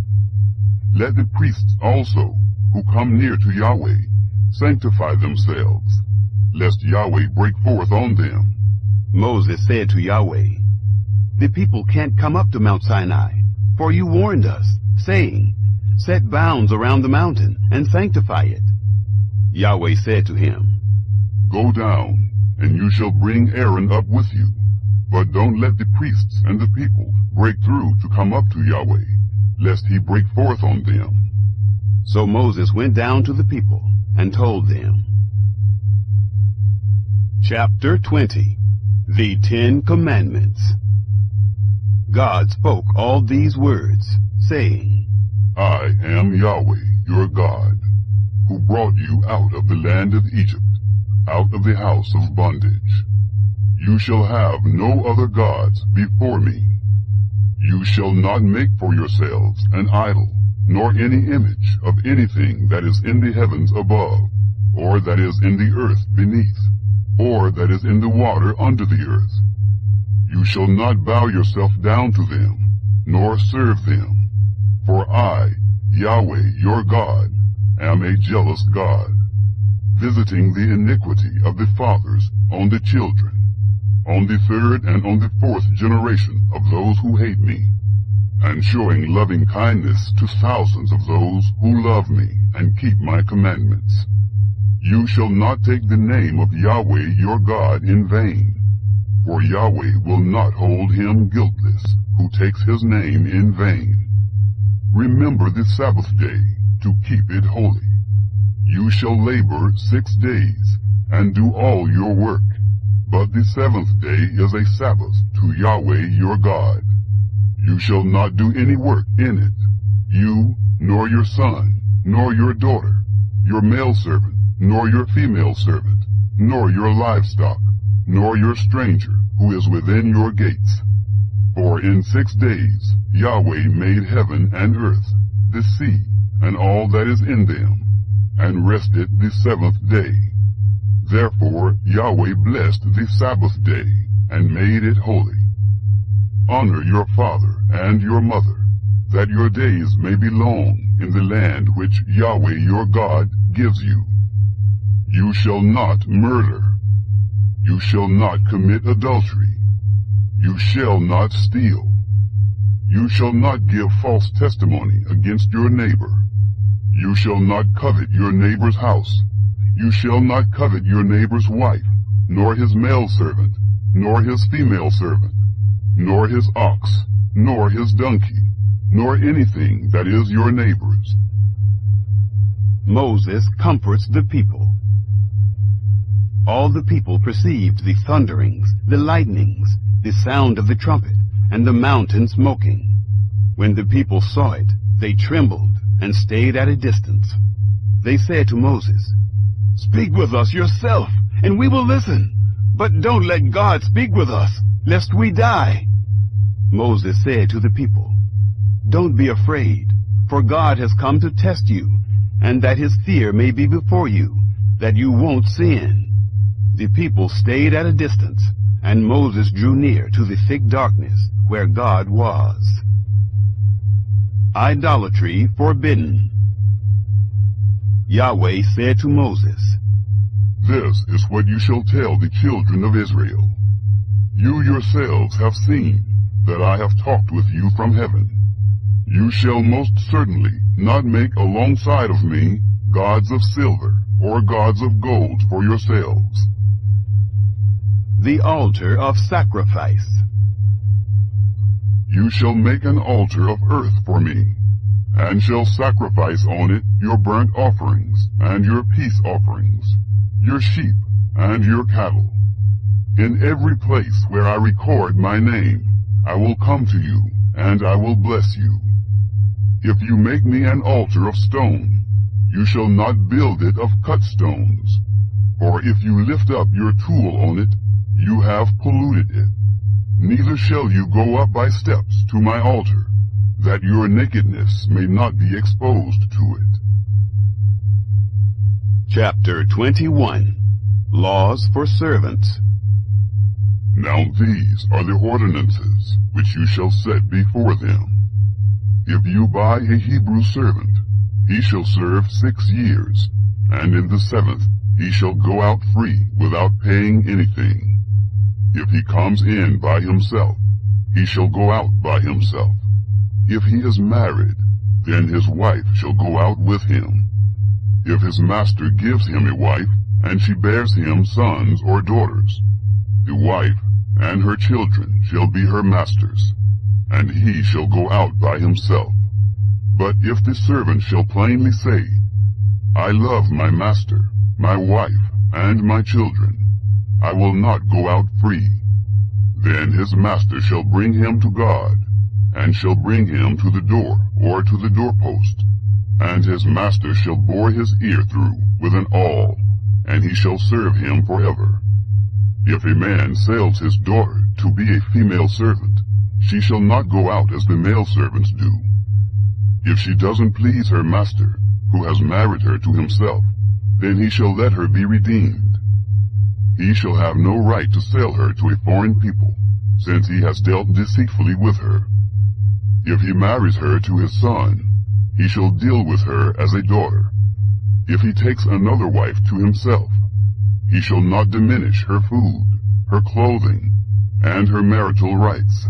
If he doesn't do these 3 things for her, she may go free without paying any money. Personal injury laws. One who strikes a man so that he dies shall surely be put to death, but not if it is unintentional, but God allows it to happen. Then I will appoint you a place where he shall flee. If a man schemes and comes presumptuously on his neighbor to kill him, you shall take him from my altar, that he may die. Anyone who attacks his father or his mother shall be surely put to death. Anyone who kidnaps someone and sells him, or if he is found in his hand, he shall surely be put to death. Anyone who curses his father or his mother shall surely be put to death. If men quarrel, and one strikes the other with a stone, or with his fist, and he doesn't die, but is confined to bed, if he rises again and walks around with his staff, then he who struck him shall be cleared. Only he shall pay for the loss of his time, and shall provide for his healing until he is thoroughly healed. If a man strikes his servant or his maid with a rod, and he dies under his hand, he shall surely be punished. Notwithstanding, if he gets up after a day or two, he shall not be punished, for he is his property. If men fight and hurt a pregnant woman, so that she gives birth prematurely, and yet no harm follows, he shall be surely fined as much as the woman's husband demands, and the judges allow. But if any harm follows, then you must take life for life, eye for eye, tooth for tooth, hand for hand, foot for foot, burning for burning, wound for wound, and bruise for bruise. If a man strikes his servant's eye, or his maid's eye, and destroys it, he shall let him go free for his eye's sake. If he strikes out his male servant's tooth, or his female servant's tooth, he shall let him go free for his tooth's sake. If a bull gores a man or a woman to death, the bull shall surely be stoned, and its flesh shall not be eaten. But the owner of the bull shall not be held responsible. But if the bull had a habit of goring in the past, and it has been testified to its owner, and he has not kept it in, but it has killed a man or a woman, the bull shall be stoned, and its owner shall also be put to death. If a ransom is laid on him, then he shall give for the redemption of his life whatever is laid on him. Whether it has gored a son or has gored a daughter, according to this judgment it shall be done to him. If the bull gores a male servant or a female servant, 30 shekels of silver shall be given to their master, and the ox shall be stoned. Laws about restitution. If a man opens a pit, or if a man digs a pit, and doesn't cover it, and a bull or a donkey falls into it, the owner of the pit shall make it good. He shall give money to its owner, and the dead animal shall be his. If one man's bull injures another's, so that it dies, then they shall sell the live bull and divide its price, and they shall also divide the dead animal. Or if it is known that the bull was in the habit of goring in the past, and its owner has not kept it in, he shall surely pay bull for bull, and the dead animal shall be his own. Chapter 22. Property Laws. If a man steals an ox or a sheep and kills it or sells it, he shall pay 5 oxen for an ox and 4 sheep for a sheep. If the thief is found breaking in and is struck so that he dies, there shall be no guilt of bloodshed for him. If the sun has risen on him, guilt of bloodshed shall be for him. He shall make restitution. If he has nothing, then he shall be sold for his theft. If the stolen property is found in his hand alive, whether it is ox, donkey, or sheep, he shall pay double. If a man causes a field or vineyard to be eaten, and lets his animal loose, and it grazes in another man's field, he shall make restitution from the best of his own field, and from the best of his own vineyard. If fire breaks out and catches in thorns, so that the shocks of grain, or the standing grain, or the field are consumed, he who kindled the fire shall surely make restitution.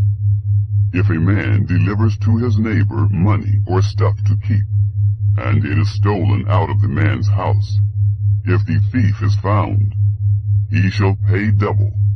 If the thief isn't found, then the master of the house shall come near to God to find out if he hasn't put his hand to his neighbor's goods.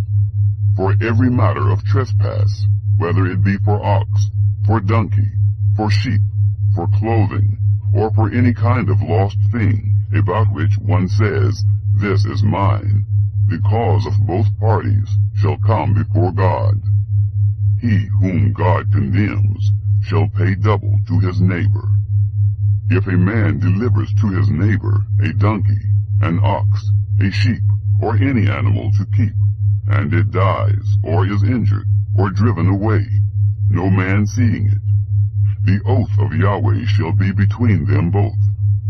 Whether he hasn't put his hand to his neighbor's goods, and its owner shall accept it, and he shall not make restitution. But if it is stolen from him, he shall make restitution to its owner. If it is torn in pieces, let him bring it for evidence. He shall not make good that which was torn. If a man borrows anything of his neighbor's, and it is injured, or dies, its owner not being with it, he shall surely make restitution.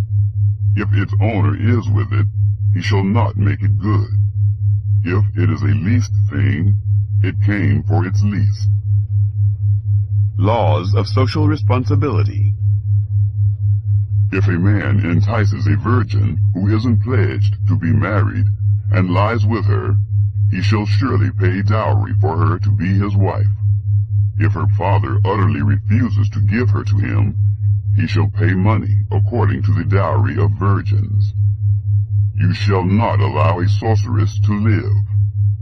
Whoever has sex with an animal shall surely be put to death. He who sacrifices to any god except to Yahweh only shall be utterly destroyed. You shall not wrong an alien, neither shall you oppress him, for you were aliens in the land of Egypt.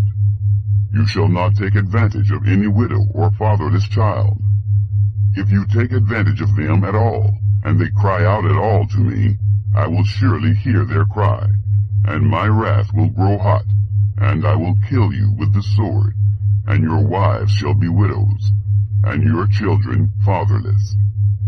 If you lend money to any of my people with you who is poor, you shall not be to him as a creditor, neither shall you charge him interest. If you take your neighbor's garment as collateral, you shall restore it to him before the sun goes down, for that is his only covering. It is his garment for his skin. What would he sleep in? It will happen, when he cries to me, that I will hear, for I am gracious. You shall not blaspheme God, nor curse a ruler of your people.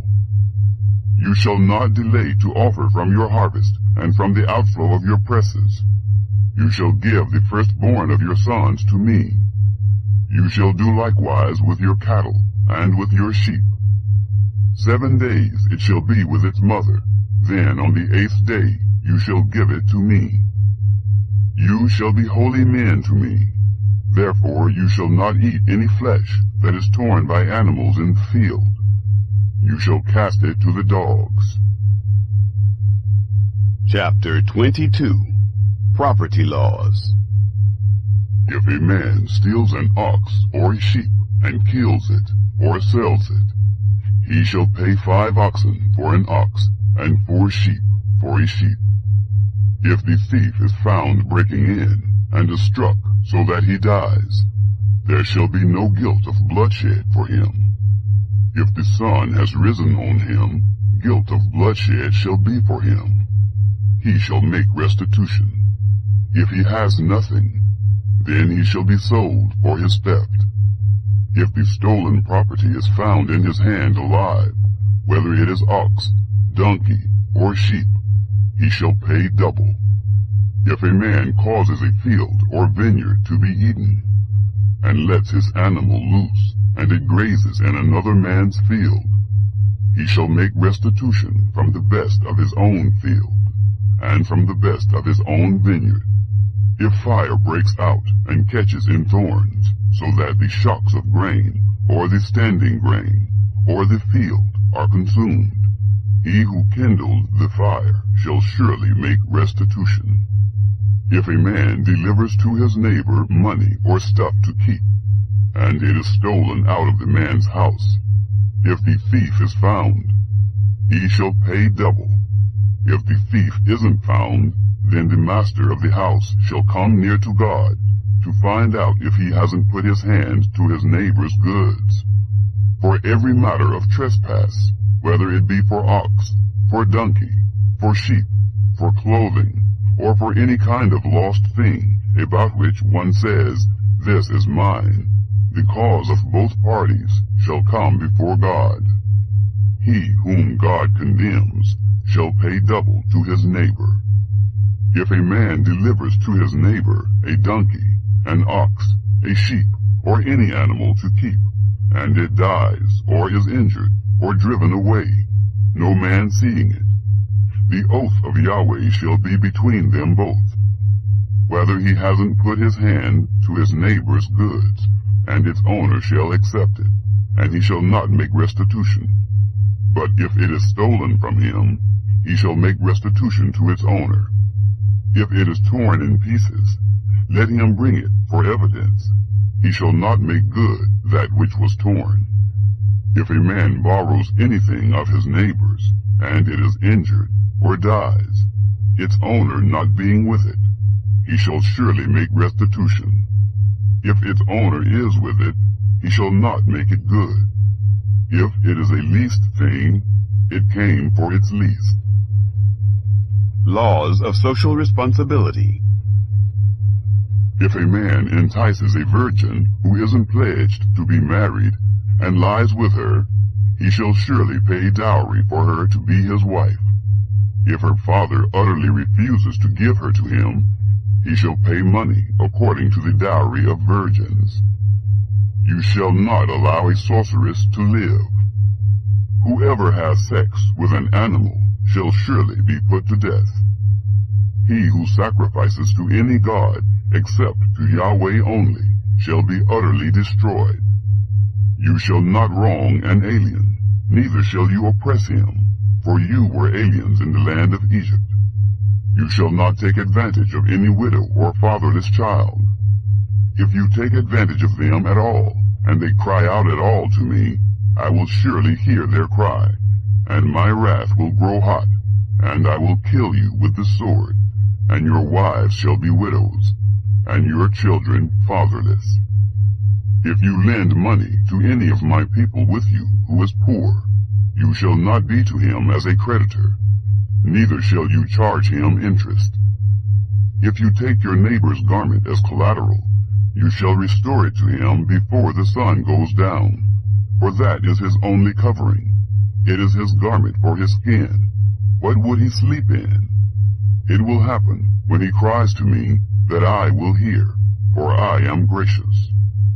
You shall not blaspheme God, nor curse a ruler of your people. You shall not delay to offer from your harvest, and from the outflow of your presses. You shall give the firstborn of your sons to me. You shall do likewise with your cattle, and with your sheep.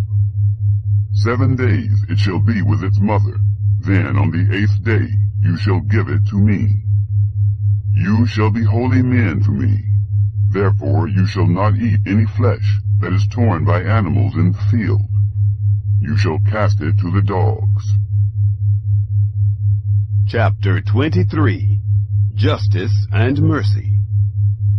You shall not spread a false report. Don't join your hand with the wicked to be a malicious witness. You shall not follow a crowd to do evil. Neither shall you testify in court to side with a multitude to pervert justice. Neither shall you favor a poor man in his cause. If you meet your enemy's ox or his donkey going astray, you shall surely bring it back to him again.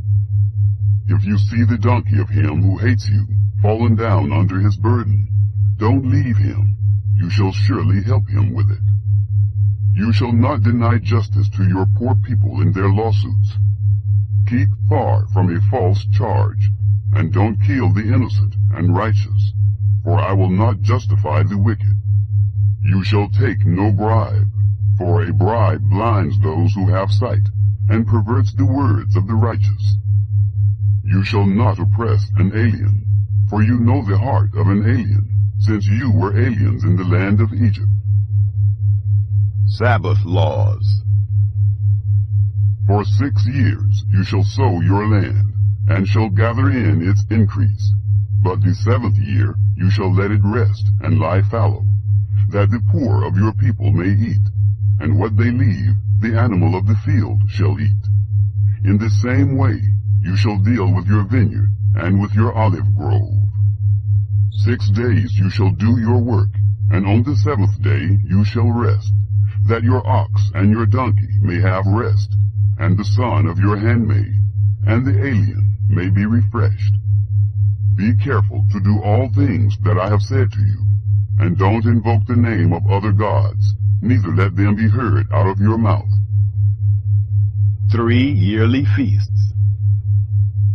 You shall observe a feast to me 3 times a year. You shall observe the feast of unleavened bread. 7 days you shall eat unleavened bread, as I commanded you, at the time appointed in the month Abib. For in it you came out from Egypt. And no one shall appear before me empty. And the feast of harvest, the first fruits of your labors, which you sow in the field, and the feast of harvest at the end of the year, when you gather in your labors out of the field. 3 times in the year all your males shall appear before the Lord Yahweh. You shall not offer the blood of my sacrifice with leavened bread, neither shall the fat of my feast remain all night until the morning. The first of the first fruits of your ground you shall bring into the house of Yahweh your God. You shall not boil a young goat in its mother's milk. God's angel to lead.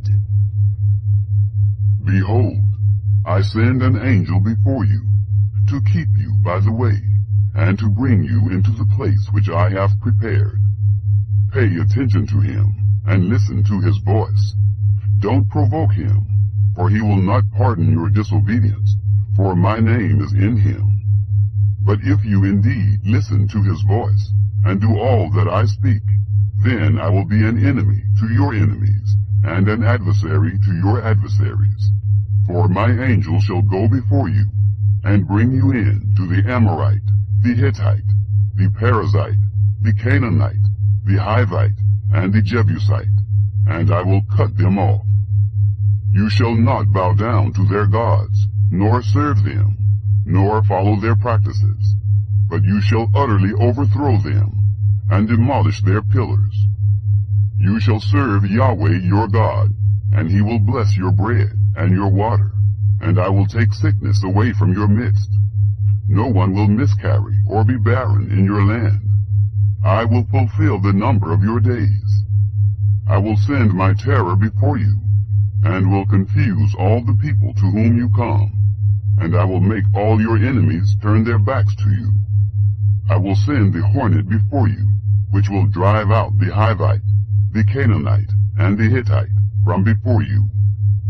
I will not drive them out from before you in 1 year, lest the land become desolate, and the animals of the field multiply against you.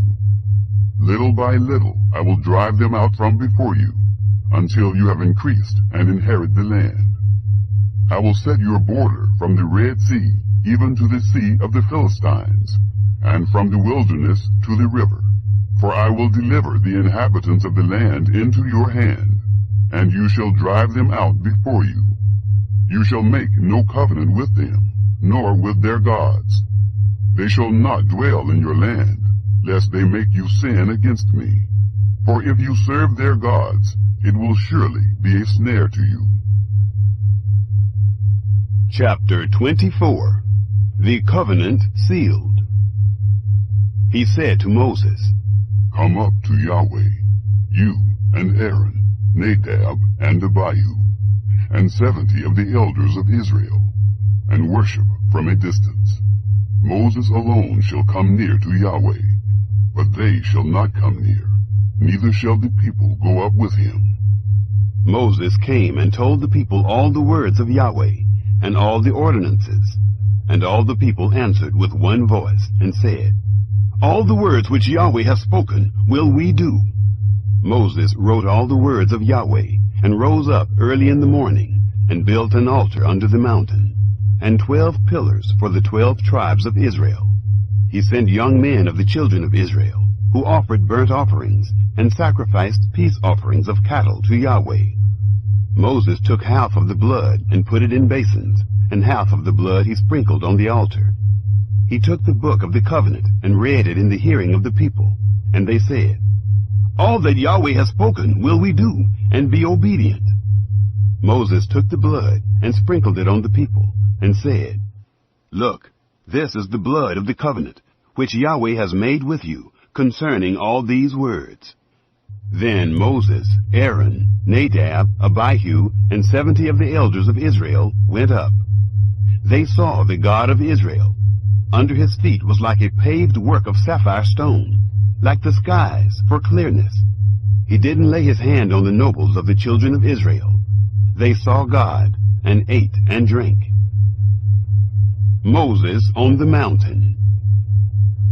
Yahweh said to Moses, "Come up to me on the mountain, and stay here, and I will give you the tables of stone with the law and the commands that I have written, that you may teach them."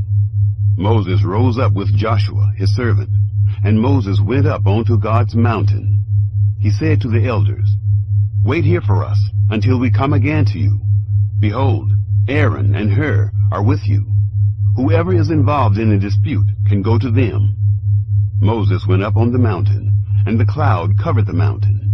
The glory of Yahweh settled on Mount Sinai, and the cloud covered it 6 days. The 7th day he called to Moses out of the midst of the cloud. The appearance of the glory of Yahweh was like devouring fire on the top of the mountain in the eyes of the children of Israel. Moses entered into the midst of the cloud and went up on the mountain. And Moses was on the mountain 40 days and 40 nights. Chapter 25. Offerings for the Tabernacle. Yahweh spoke to Moses, saying, "Speak to the children of Israel, that they take an offering for me. From everyone whose heart makes him willing, you shall take my offering. This is the offering which you shall take from them: gold, silver, brass, blue, purple, scarlet, fine linen, goat's hair, ram's skins dyed red, sea-cow hides, acacia wood, oil for the light, spices for the anointing oil and for the sweet incense, onyx stones, and stones to be set for the ephod and for the breastplate. Let them make me a sanctuary, that I may dwell among them, according to all that I show you, the pattern of the tabernacle, and the pattern of all of its furniture. Even so you shall make it." The Ark of the Covenant. They shall make an ark of acacia wood. Its length shall be 2½ cubits, its breadth 1 cubit and a half, and 1 cubit and a half its height. You shall overlay it with pure gold. You shall overlay it inside and outside, and you shall make a gold molding around it. You shall cast 4 rings of gold for it, and put them in its 4 feet. 2 rings shall be on the one side of it, and 2 rings on the other side of it. You shall make poles of acacia wood, and overlay them with gold. You shall put the poles into the rings on the sides of the ark to carry the ark. The poles shall be in the rings of the ark. They shall not be taken from it. You shall put the testimony which I shall give you into the ark. The mercy seat. You shall make a mercy seat of pure gold. 2½ cubits shall be its length, and 1 cubit and a half its breadth. You shall make 2 cherubim of hammered gold. You shall make them at the 2 ends of the mercy seat. Make 1 cherub at the one end, and 1 cherub at the other end. You shall make the cherubim on its 2 ends of one piece with the mercy seat. The cherubim shall spread out their wings upward, covering the mercy seat with their wings, with their faces toward one another. The faces of the cherubim shall be toward the mercy seat. You shall put the mercy seat on top of the ark, and in the ark you shall put the testimony that I will give you. There I will meet with you, and I will tell you from above the mercy seat, from between the two cherubim which are on the ark of the testimony, all that I command you for the children of Israel. The table of showbread. You shall make a table of acacia wood. 2 cubits shall be its length, and a cubit its breadth, and 1.5 cubits its height. You shall overlay it with pure gold, and make a gold molding around it. You shall make a rim of a handbreadth around it. You shall make a golden molding on its rim around it. You shall make 4 rings of gold for it, and put the rings in the 4 corners that are on its 4 feet. The rings shall be close to the rim, for places for the poles to carry the table. You shall make the poles of acacia wood, and overlay them with gold, that the table may be carried with them. You shall make its dishes, its spoons, its ladles, and its bowls to pour out offerings with. You shall make them of pure gold. You shall set bread of the presence on the table before me always. The golden lampstand.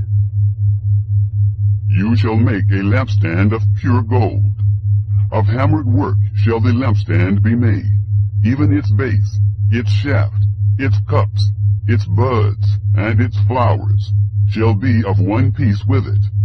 There shall be 6 branches going out of its sides, 3 branches of the lampstand out of its one side, and 3 branches of the lampstand out of its other side. 3 cups made like almond blossoms in one branch, a bud and a flower, and 3 cups made like almond blossoms in the other branch, a bud and a flower. So for the 6 branches going out of the lampstand. And in the lampstand 4 cups made like almond blossoms, its buds and its flowers, and a bud under 2 branches of one piece with it, and a bud under 2 branches of one piece with it, and a bud under 2 branches of one piece with it, for the 6 branches going out of the lampstand. Their buds and their branches shall be of one piece with it, all of it one beaten work of pure gold. You shall make its lamps 7, and they shall light its lamps to give light to the space in front of it. Its snuffers and its snuff dishes shall be of pure gold. It shall be made of a talent of pure gold, with all these accessories. See that you make them after their pattern, which has been shown to you on the mountain. Chapter 26. The 10 curtains of the tabernacle.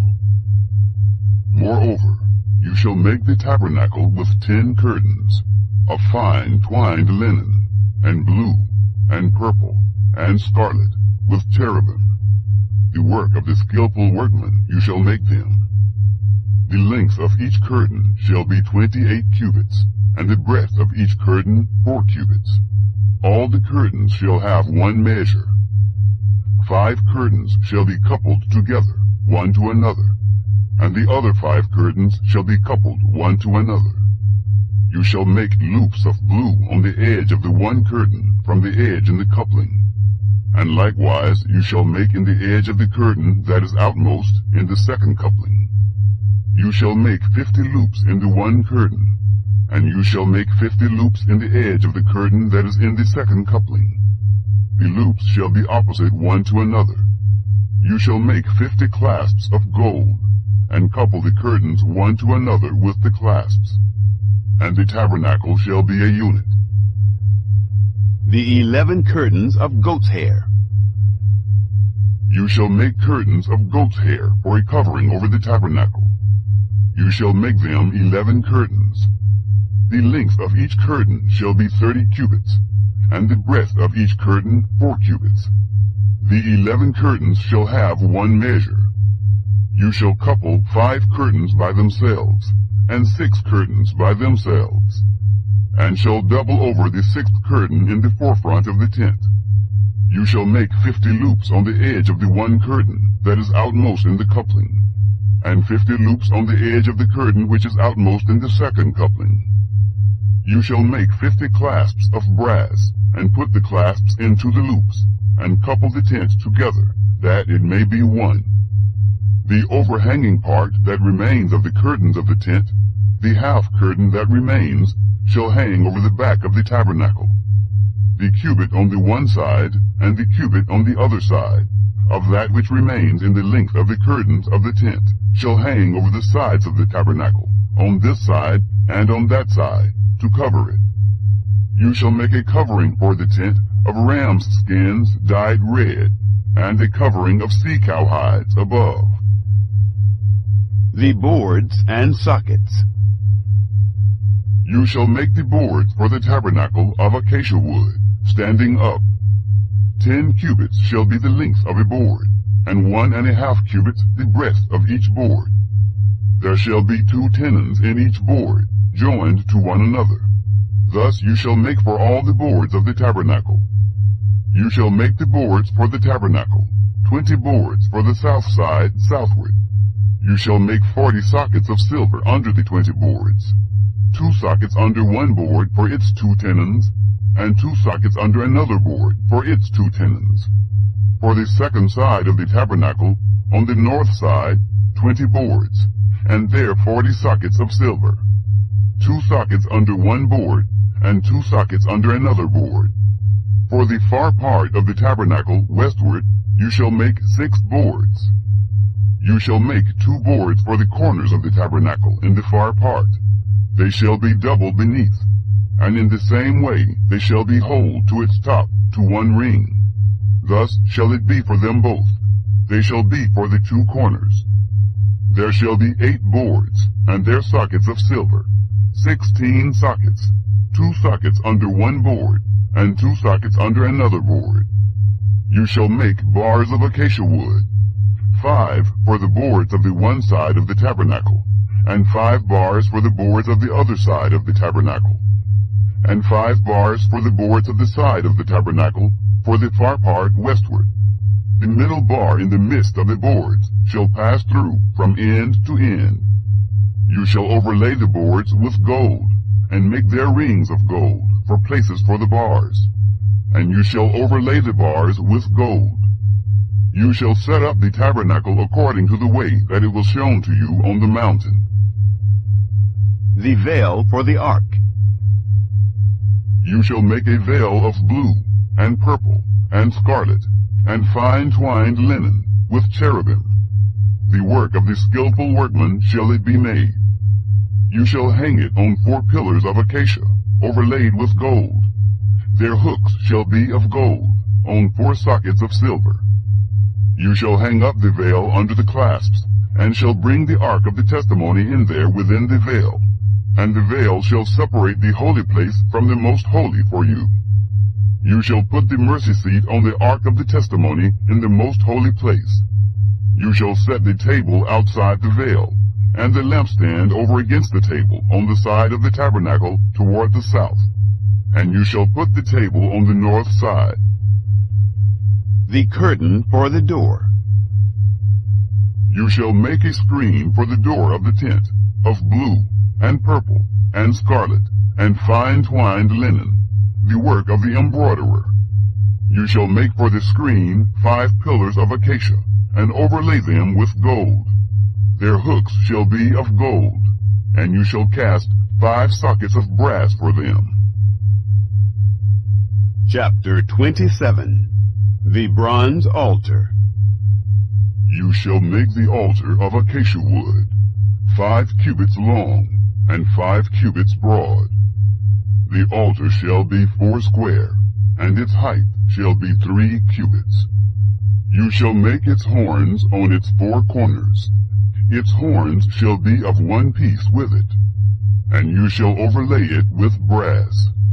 You shall make its pots to take away its ashes, its shovels, its basins, its flesh hooks, and its fire pans. All its vessels you shall make of brass.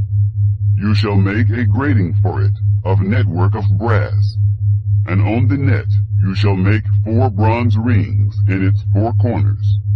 You shall put it under the ledge around the altar beneath, that the net may reach halfway up the altar.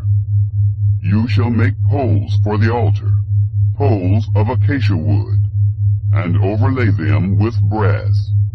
Its poles shall be put into the rings, and the rings shall be on the 2 sides of the altar when carrying it. You shall make it with hollow planks. They shall make it as it has been shown you on the mountain. The courtyard. You shall make the court of the tabernacle. For the south side, southward, there shall be hangings for the court, of fine twined linen, 100 cubits long for one side, and its pillars shall be 20, and their sockets 20, of brass. The hooks of the pillars and their fillets shall be of silver. Likewise for the north side in length there shall be hangings 100 cubits long, and its pillars 20, and their sockets 20, of brass. The hooks of the pillars and their fillets of silver. For the breadth of the court on the west side shall be hangings of 50 cubits, their pillars 10, and their sockets 10. The breadth of the court on the east side, eastward, shall be 50 cubits. The hangings for the one side of the gate shall be 15 cubits, their pillars 3, and their sockets 3.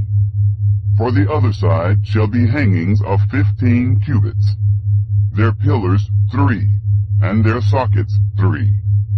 For the gate of the court shall be a screen of 20 cubits, of blue, and purple, and scarlet, and fine twined linen, the work of the embroiderer. Their pillars 4, and their sockets 4. All the pillars of the court around shall be filleted with silver, their hooks of silver, and their sockets of brass. The length of the court shall be 100 cubits, and the breadth 50 everywhere, and the height 5 cubits, of fine twined linen, and their sockets of brass. All the instruments of the tabernacle in all its service, and all its pins, and all the pins of the court, shall be of brass. The oil for the lamps. You shall command the children of Israel, that they bring to you pure olive oil, beaten for the light, to cause a lamp to burn continually. In the tent of meeting, outside the veil which is before the testimony, Aaron and his sons shall keep it in order, from evening to morning, before Yahweh. It shall be a statute forever, throughout their generations, on the behalf of the children of Israel. Chapter 28. Garments for the priests. Bring Aaron your brother, and his sons with him, near to you, from among the children of Israel, that he may minister to me in the priest's office, even Aaron, Nadab, and Abihu, Eleazar and Ithamar, Aaron's sons. You shall make holy garments for Aaron your brother, for glory and for beauty. You shall speak to all who are wise-hearted, whom I have filled with the spirit of wisdom, that they make Aaron's garments to sanctify him, that he may minister to me in the priest's office. These are the garments which they shall make: a breastplate, and an ephod, and a robe, and a coat of checker-work, a turban, and a sash. And they shall make holy garments for Aaron your brother, and his sons, that he may minister to me in the priest's office. They shall take the gold, and the blue, and the purple, and the scarlet, and the fine linen. The ephod. They shall make the ephod of gold, of blue, and purple, scarlet, and fine twined linen, the work of the skillful workman. It shall have 2 shoulder straps, joined to the 2 ends of it, that it may be joined together. The skillfully woven band, which is on it, that is on him, shall be like its work, and of the same piece, of gold, of blue, and purple, and scarlet, and fine twined linen. You shall take 2 onyx stones, and engrave on them the names of the children of Israel, 6 of their names on the one stone, and the names of the 6 that remain on the other stone, in the order of their birth. with the work of an engraver in stone, like the engravings of a signet. You shall engrave the 2 stones, according to the names of the children of Israel. You shall make them to be enclosed in settings of gold. You shall put the 2 stones on the shoulder straps of the ephod, to be stones of memorial for the children of Israel. And Aaron shall bear their names before Yahweh on his 2 shoulders for a memorial. You shall make settings of gold, and 2 chains of pure gold. You shall make them like cords of braided work, and you shall put the braided chains on the settings. The breastpiece. You shall make a breastplate of judgment, the work of the skillful workman. Like the work of the ephod you shall make it, of gold, of blue, and purple, and scarlet, and fine twined linen you shall make it. It shall be square, and folded double. A span shall be its length of it, and a span its breadth. You shall set in it settings of stones, 4 rows of stones. A row of ruby, topaz, and beryl shall be the first row, and the second row a turquoise, a sapphire, and an emerald, and the third row a jacinth, an agate, and an amethyst, and the 4th row a chrysolite, an onyx, and a jasper. They shall be enclosed in gold in their settings. The stones shall be according to the names of the children of Israel, 12, according to their names, like the engravings of a signet, every one according to his name. They shall be for the 12 tribes. You shall make on the breastplate chains like cords, of braided work of pure gold. You shall make on the breastplate 2 rings of gold, and shall put the 2 rings on the 2 ends of the breastplate. You shall put the 2 braided chains of gold in the 2 rings at the ends of the breastplate. The other 2 ends of the 2 braided chains you shall put on the 2 settings, and put them on the shoulder straps of the ephod in its forepart. You shall make 2 rings of gold, and you shall put them on the 2 ends of the breastplate, on its edge, which is toward the side of the ephod inward. You shall make 2 rings of gold, and shall put them on the 2 shoulder straps of the ephod underneath, in its forepart, close by its coupling, above the skillfully woven band of the ephod. They shall bind the breastplate by its rings to the rings of the ephod, with a lace of blue, that it may be on the skillfully woven band of the ephod, and that the breastplate may not swing out from the ephod. Aaron shall bear the names of the children of Israel in the breastplate of judgment on his heart, when he goes into the holy place, for a memorial before Yahweh continually. You shall put in the breastplate of judgment the Urim and the Thummim, and they shall be on Aaron's heart when he goes in before Yahweh. And Aaron shall bear the judgment of the children of Israel on his heart before Yahweh continually. Additional priestly garments. You shall make the robe of the ephod all of blue. It shall have a hole for the head in its midst. It shall have a binding of woven work around its hole, as it were the hole of a coat of mail, that it not be torn. On its hem you shall make pomegranates of blue, and of purple, and of scarlet, around its hem, and bells of gold between and around them. A golden bell and a pomegranate, a golden bell and a pomegranate, around the hem of the robe.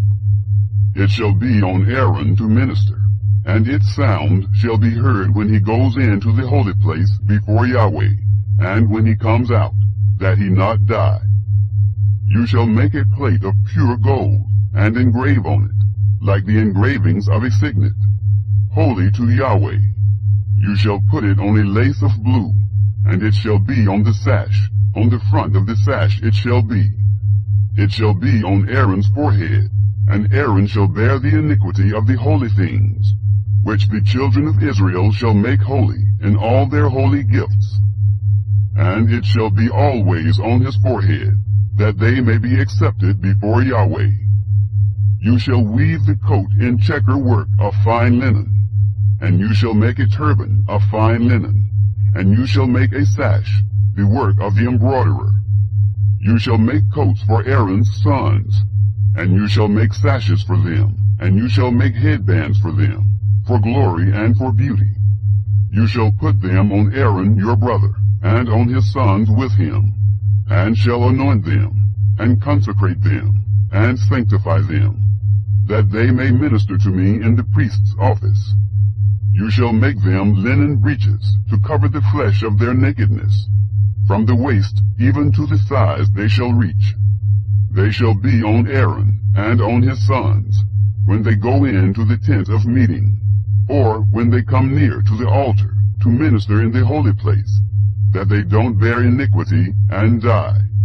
It shall be a statute forever to him and to his descendants after him. Chapter 29. Consecration of the priests. This is the thing that you shall do to them, to make them holy, to minister to me in the priest's office. Take 1 young bull and 2 rams without blemish, unleavened bread, unleavened cakes mixed with oil, and unleavened wafers anointed with oil. You shall make them of fine wheat flour. You shall put them into 1 basket, and bring them in the basket, with the bull and the 2 rams. You shall bring Aaron and his sons to the door of the tent of meeting, and shall wash them with water. You shall take the garments and put on Aaron the coat, the robe of the ephod, and the breastplate, and clothe him with the skillfully woven band of the ephod. And you shall set the turban on his head, and put the holy crown on the turban. Then you shall take the anointing oil, and pour it on his head, and anoint him. You shall bring his sons, and put coats on them. You shall clothe them with belts, Aaron and his sons, and bind headbands on them. And they shall have the priesthood by a perpetual statute, and you shall consecrate Aaron and his sons. Order of the sacrifices. You shall bring the bull before the tent of meeting, and Aaron and his sons shall lay their hands on the head of the bull. You shall kill the bull before Yahweh at the door of the tent of meeting. You shall take of the blood of the bull and put it on the horns of the altar with your finger. And you shall pour out all the blood at the base of the altar. You shall take all the fat that covers the innards, the cover of the liver, the 2 kidneys, and the fat that is on them, and burn them on the altar. But the flesh of the bull, and its skin, and its dung, you shall burn with fire outside of the camp. It is a sin offering. You shall also take the 1 ram, and Aaron and his sons shall lay their hands on the head of the ram. You shall kill the ram, and you shall take its blood, and sprinkle it around on the altar. You shall cut the ram into its pieces, and wash its innards, and its legs, and put them with its pieces, and with its head. You shall burn the whole ram on the altar. It is a burnt offering to Yahweh. It is a pleasant aroma, an offering made by fire to Yahweh. You shall take the other ram, and Aaron and his sons shall lay their hands on the head of the ram. Then you shall kill the ram, and take some of its blood, and put it on the tip of the right ear of Aaron, and on the tip of the right ear of his sons, and on the thumb of their right hand, and on the big toe of their right foot, and sprinkle the blood around on the altar. You shall take of the blood that is on the altar, and of the anointing oil, and sprinkle it on Aaron, and on his garments, and on his sons, and on the garments of his sons with him. And he shall be made holy, and his garments, and his sons garments with him. Also, you shall take some of the ram's fat, the fat tail, the fat that covers the innards, the cover of the liver, the 2 kidneys, the fat that is on them, and the right thigh, for it is a ram of consecration. and 1 loaf of bread, 1 cake of oiled bread, and 1 wafer out of the basket of unleavened bread that is before Yahweh. You shall put all of this in Aaron's hands, and in his sons' hands, and shall wave them for a wave offering before Yahweh. You shall take them from their hands, and burn them on the altar on the burnt offering, for a pleasant aroma before Yahweh. It is an offering made by fire to Yahweh. You shall take the breast of Aaron's ram of consecration, and wave it for a wave offering before Yahweh, and it shall be your portion. You shall sanctify the breast of the wave offering, and the thigh of the wave offering, which is waved, and which is heaved up, of the ram of consecration, even of that which is for Aaron, and of that which is for his sons. And it shall be for Aaron and his sons as their portion forever from the children of Israel. For it is a wave offering. And it shall be a wave offering from the children of Israel, of the sacrifices of their peace offerings, even their wave offering to Yahweh.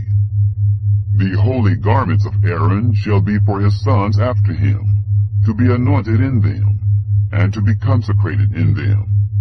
7 days shall the son who is priest in his place put them on, when he comes into the tent of meeting, to minister in the holy place. Food for the priests. You shall take the ram of consecration, and boil its flesh in a holy place. Aaron and his sons shall eat the flesh of the ram, and the bread that is in the basket, at the door of the tent of meeting. They shall eat those things with which atonement was made, to consecrate and sanctify them. But a stranger shall not eat of it, because they are holy. If anything of the flesh of the consecration, or of the bread, remains to the morning, then you shall burn the remainder with fire. It shall not be eaten, because it is holy. You shall do so to Aaron, and to his sons, according to all that I have commanded you. You shall consecrate them 7 days. Every day you shall offer the bull of sin offering for atonement, and you shall cleanse the altar when you make atonement for it, and you shall anoint it to sanctify it. 7 days you shall make atonement for the altar, and sanctify it, and the altar shall be most holy. Whatever touches the altar shall be holy. The daily offerings. Now this is that which you shall offer on the altar: 2 lambs a year old, day by day continually. The 1 lamb you shall offer in the morning, and the other lamb you shall offer at evening. And with the 1 lamb 1/10 part of an ephah of fine flour, mixed with the 4th part of a hin of beaten oil, and the 4th part of a hin of wine, for a drink offering. The other lamb you shall offer at evening, and shall do to it according to the meal offering of the morning, and according to its drink offering, for a pleasant aroma, an offering made by fire to Yahweh. It shall be a continual burnt offering throughout your generations, at the door of the tent of meeting, before Yahweh, where I will meet with you, to speak there to you. There I will meet with the children of Israel, and the place shall be sanctified by my glory. I will sanctify the tent of meeting and the altar. Aaron also, and his sons, I will sanctify, to minister to me in the priest's office. God will dwell among the people.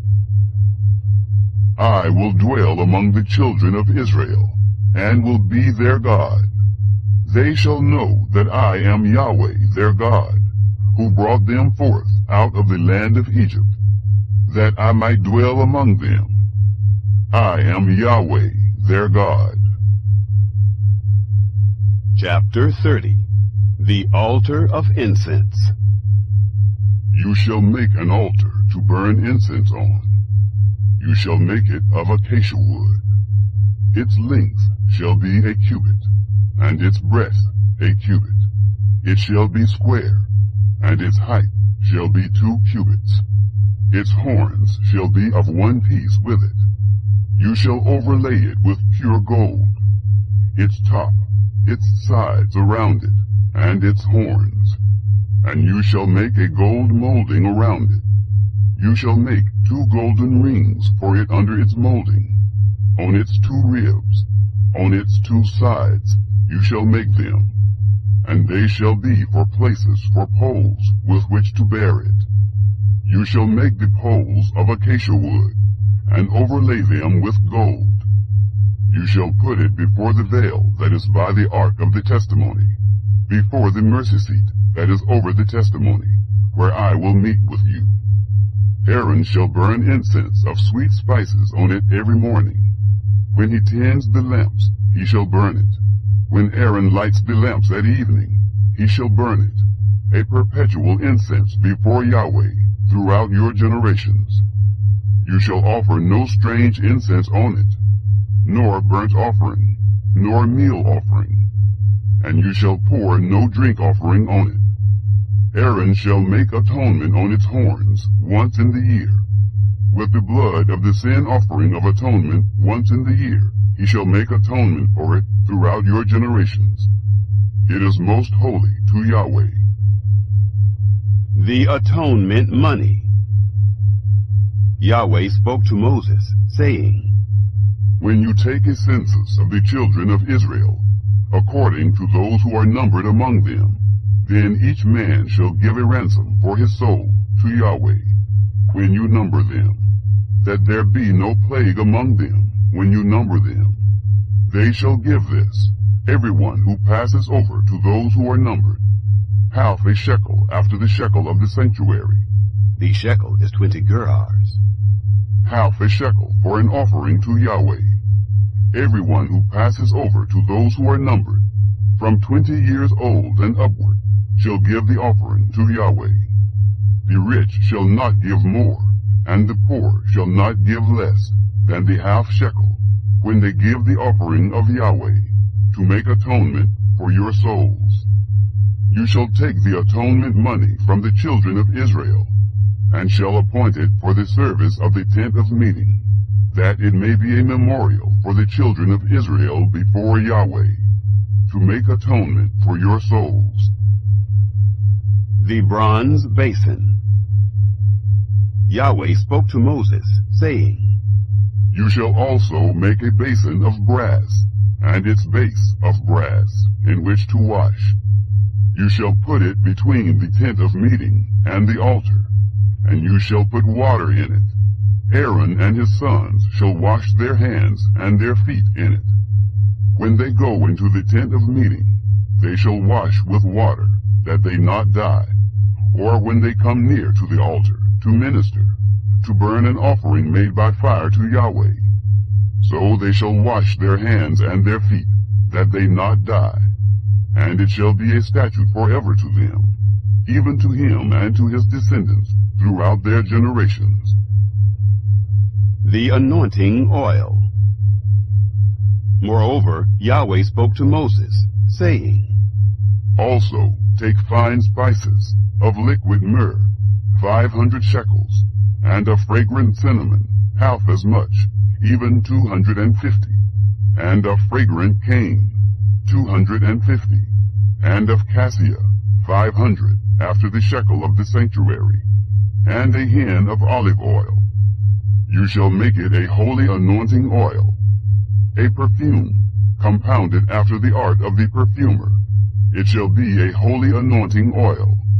You shall use it to anoint the tent of meeting, the ark of the testimony, the table and all its articles, the lampstand and its accessories, the altar of incense, the altar of burnt offering with all its utensils, and the basin with its base. You shall sanctify them, that they may be most holy. Whatever touches them shall be holy. You shall anoint Aaron and his sons, and sanctify them, that they may minister to me in the priest's office. You shall speak to the children of Israel, saying, This shall be a holy anointing oil to me throughout your generations. It shall not be poured on man's flesh, neither shall you make any like it, according to its composition. It is holy. It shall be holy to you. Whoever compounds any like it, or whoever puts any of it on a stranger, he shall be cut off from his people. The incense. Yahweh said to Moses, Take to yourself sweet spices, gum resin, and onycha, and galbanum, sweet spices with pure frankincense.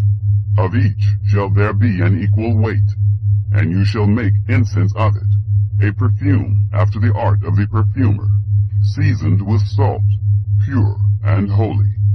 And you shall beat some of it very small, and put some of it before the testimony in the tent of meeting, where I will meet with you. It shall be to you most holy.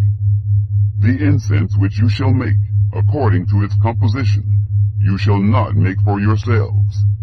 It shall be to you holy for Yahweh. Whoever shall make any like that, to smell of it, he shall be cut off from his people. Chapter 31. Bezaleel and Aholiab the craftsman. Yahweh spoke to Moses, saying, Behold, I have called by name Bezaleel, the son of Uri, the son of Hur, of the tribe of Judah. And I have filled him with the Spirit of God, in wisdom, and in understanding, and in knowledge, and in all kinds of workmanship, to devise skillful works, to work in gold, and in silver, and in brass, and in cutting of stones for setting, and in carving of wood, to work in all kinds of workmanship. Behold, I have appointed with him Aholiab, the son of Ahisamach, of the tribe of Dan. And in the heart of all who are wise-hearted I have put wisdom, that they may make all that I have commanded you: the tent of meeting, the ark of the testimony, the mercy seat that is on it, all the furniture of the tent, the table and its vessels, the pure lampstand with all its vessels, the altar of incense, the altar of burnt offering with all its vessels, the basin and its base, the finely worked garments, the holy garments for Aaron the priest, the garments of his sons to minister in the priest's office, the anointing oil, and the incense of sweet spices for the holy place. According to all that I have commanded you, they shall do. The sign of the Sabbath. Yahweh spoke to Moses, saying, Speak also to the children of Israel, saying, Most certainly you shall keep my Sabbaths, for it is a sign between me and you throughout your generations, that you may know that I am Yahweh who sanctifies you. You shall keep the Sabbath therefore, for it is holy to you. Everyone who profanes it shall surely be put to death. For whoever does any work therein, that soul shall be cut off from among his people. 6 days shall work be done, but on the 7th day is a Sabbath of solemn rest, holy to Yahweh. Whoever does any work on the Sabbath day shall surely be put to death. Therefore, the children of Israel shall keep the Sabbath, to observe the Sabbath throughout their generations, for a perpetual covenant. It is a sign between me and the children of Israel forever. For in 6 days Yahweh made heaven and earth, and on the 7th day he rested and was refreshed. Moses receives the tablets. He gave to Moses, when he finished speaking with him on Mount Sinai, the 2 tablets of the testimony, stone tablets, written with God's finger. Chapter 32. The Golden Calf. When the people saw that Moses delayed to come down from the mountain, the people gathered themselves together to Aaron, and said to him, Come, make us gods, which shall go before us. For as for this Moses, the man who brought us up out of the land of Egypt, we don't know what has become of him." Aaron said to them, "Take off the golden rings, which are in the ears of your wives, of your sons, and of your daughters, and bring them to me." All the people took off the golden rings which were in their ears, and brought them to Aaron. He received what they handed him, and fashioned it with an engraving tool, and made it a molten calf. And they said, "These are your gods, Israel, which brought you up out of the land of Egypt." When Aaron saw this, he built an altar before it. And Aaron made a proclamation, and said, "Tomorrow shall be a feast to Yahweh." They rose up early on the next day, and offered burnt offerings, and brought peace offerings. And the people sat down to eat and to drink, and rose up to play. Moses informed of Israel's sin.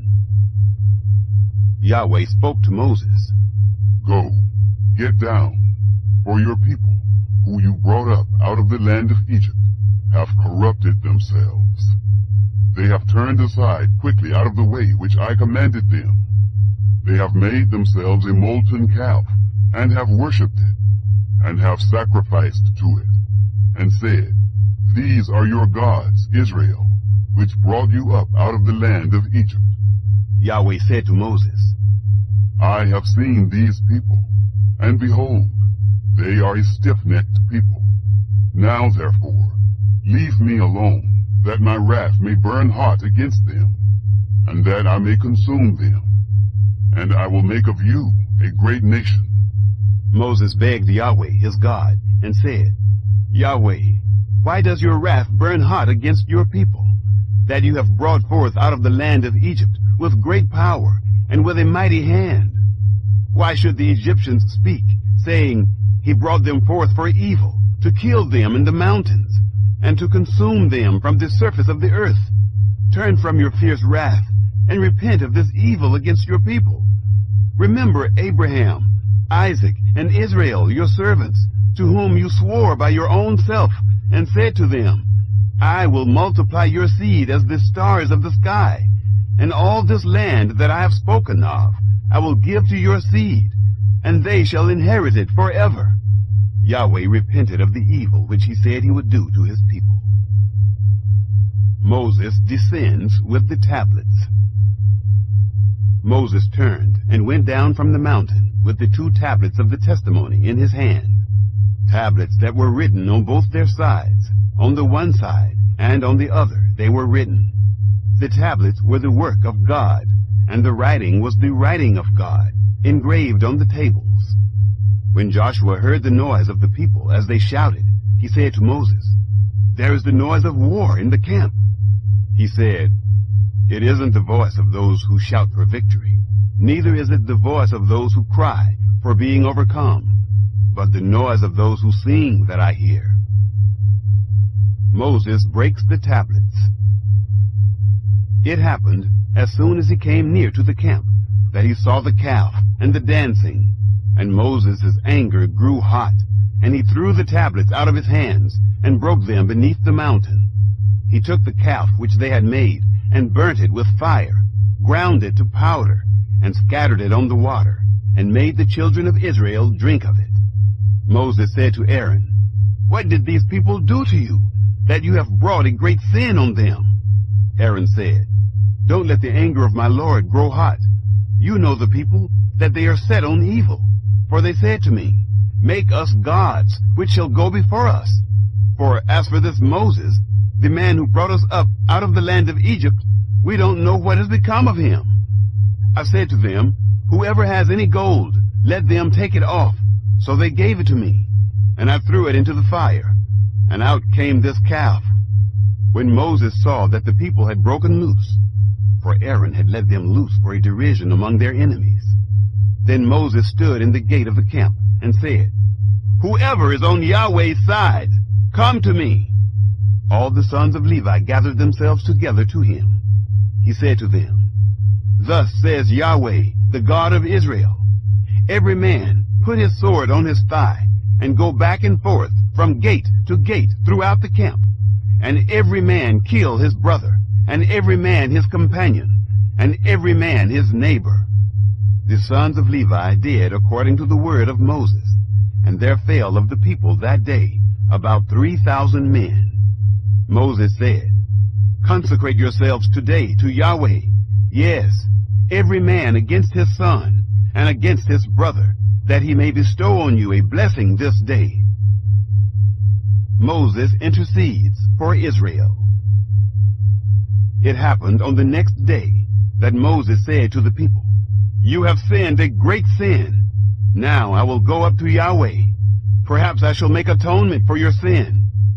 Moses returned to Yahweh and said, Oh, this people have sinned a great sin, and have made themselves gods of gold. Yet now, if you will, forgive their sin, and if not, please blot me out of your book which you have written. Yahweh said to Moses, Whoever has sinned against me, him will I blot out of my book. Now go, lead the people to the place of which I have spoken to you. Behold, my angels shall go before you. Nevertheless, in the day when I will punish them for their sin. Yahweh struck the people because they made the calf which Aaron made. Chapter 33. The command to leave Sinai. Yahweh spoke to Moses. Depart, go up from here, you and the people that you have brought up out of the land of Egypt, to the land of which I swore to Abraham, to Isaac, and to Jacob, saying, I will give it to your seed. I will send an angel before you, and I will drive out the Canaanite, the Amorite, and the Hittite, and the Perizzite, the Hivite, and the Jebusite, to a land flowing with milk and honey. For I will not go up in the midst of you, for you are a stiff-necked people, lest I consume you in the way. When the people heard this evil news, they mourned, and no one put on his jewelry. Yahweh said to Moses, Tell the children of Israel, you are a stiff-necked people. If I were to go up into your midst for one moment, I would consume you. Therefore now, take off your jewelry from you, that I may know what to do to you. The children of Israel stripped themselves of their jewelry from Mount Horeb onward. The tent of meeting. Now Moses used to take the tent and to pitch it outside the camp, far away from the camp, and he called it the tent of meeting. It happened that everyone who sought Yahweh went out to the tent of meeting, which was outside the camp.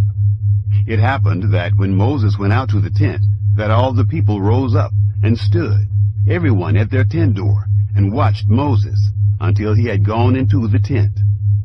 It happened when Moses entered into the tent, that the pillar of cloud descended, stood at the door of the tent, and spoke with Moses. All the people saw the pillar of cloud stand at the door of the tent, and all the people rose up and worshipped, everyone at their tent door. Yahweh spoke to Moses face to face, as a man speaks to his friend. He turned again into the camp, but his servant, Joshua, the son of Nun, a young man, didn't depart out of the tent. The glory of the Lord. Moses said to Yahweh, Behold, you tell me, bring up this people, and you haven't let me know whom you will send with me. Yet you have said, I know you by name, and you have also found favor in my sight. Now therefore, if I have found favor in your sight, please show me now your ways, that I may know you, so that I may find favor in your sight, and consider that this nation is your people. He said, My presence will go with you, and I will give you rest. He said to him, If your presence doesn't go with me, don't carry us up from here. For how would people know that I have found favor in your sight, I and your people?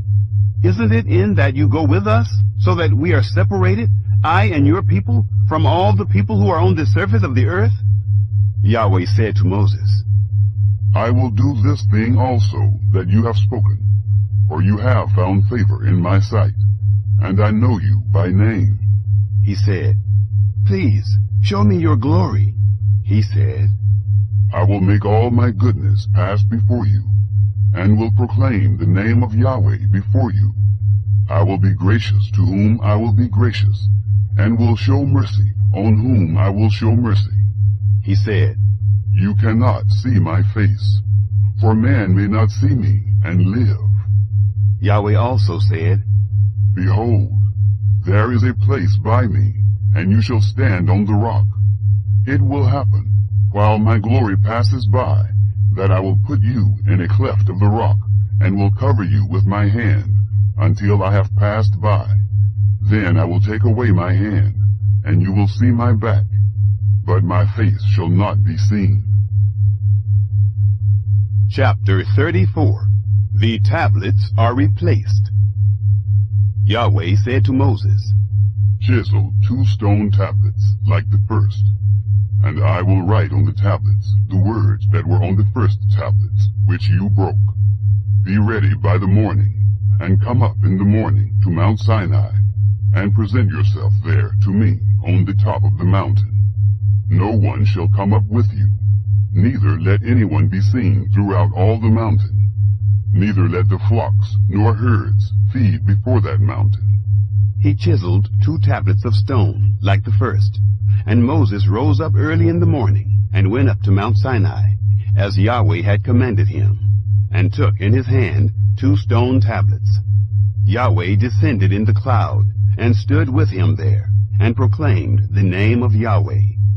Yahweh passed by before him, and proclaimed, Yahweh, Yahweh, a merciful and gracious God, slow to anger, and abundant in loving kindness and truth, keeping loving kindness for thousands, forgiving iniquity and disobedience and sin, and that will by no means clear the guilty, visiting the iniquity of the fathers on the children, and on the children's children, on the 3rd and on the 4th generation.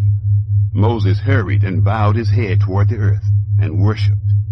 He said, If now I have found favor in your sight, Lord, please let the Lord go in the midst of us. Although this is a stiff-necked people, pardon our iniquity and our sin, and take us for your inheritance. The Lord renews the covenant. He said, Behold, I make a covenant. Before all your people I will do marvels, such as have not been worked in all the earth, nor in any nation. And all the people among which you are shall see the work of Yahweh, for it is an awesome thing that I do with you. Observe that which I command you this day. Behold, I drive out before you the Amorite, the Canaanite, the Hittite, the Perizzite, the Hivite, and the Jebusite. Be careful, lest you make a covenant with the inhabitants of the land where you are going, lest it be for a snare in the midst of you. But you shall break down their altars, and dash in pieces their pillars, and you shall cut down their Asherim, for you shall worship no other God. For Yahweh, whose name is jealous, is a jealous God. Don't make a covenant with the inhabitants of the land, lest they play the prostitute after their gods, and sacrifice to their gods, and one call you, and you eat of his sacrifice, and you take of their daughters to your sons, and their daughters play the prostitute after their gods, and make your sons play the prostitute after their gods. You shall make no cast idols for yourselves. You shall keep the feast of unleavened bread. 7 days you shall eat unleavened bread, as I commanded you, at the time appointed in the month Abib, for in the month Abib you came out from Egypt. All that opens the womb is mine, and all your livestock that is male, the firstborn of cow and sheep. The firstborn of a donkey you shall redeem with a lamb, and if you will not redeem it, then you shall break its neck. All the firstborn of your sons you shall redeem. No one shall appear before me empty. 6 days you shall work, but on the 7th day you shall rest. In plowing time and in harvest you shall rest. You you shall observe the feast of weeks, with the first fruits of wheat harvest, and the feast of harvest at the year's end. 3 times in the year all your males shall appear before the Lord Yahweh, the God of Israel. For I will drive out nations before you, and enlarge your borders. Neither shall any man desire your land when you go up to appear before Yahweh, your God, 3 times in the year.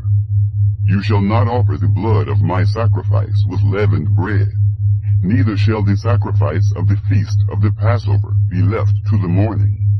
You shall bring the first of the first fruits of your ground to the house of Yahweh your God.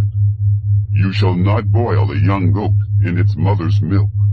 Yahweh said to Moses, Write you these words, for in accordance with these words I have made a covenant with you and with Israel.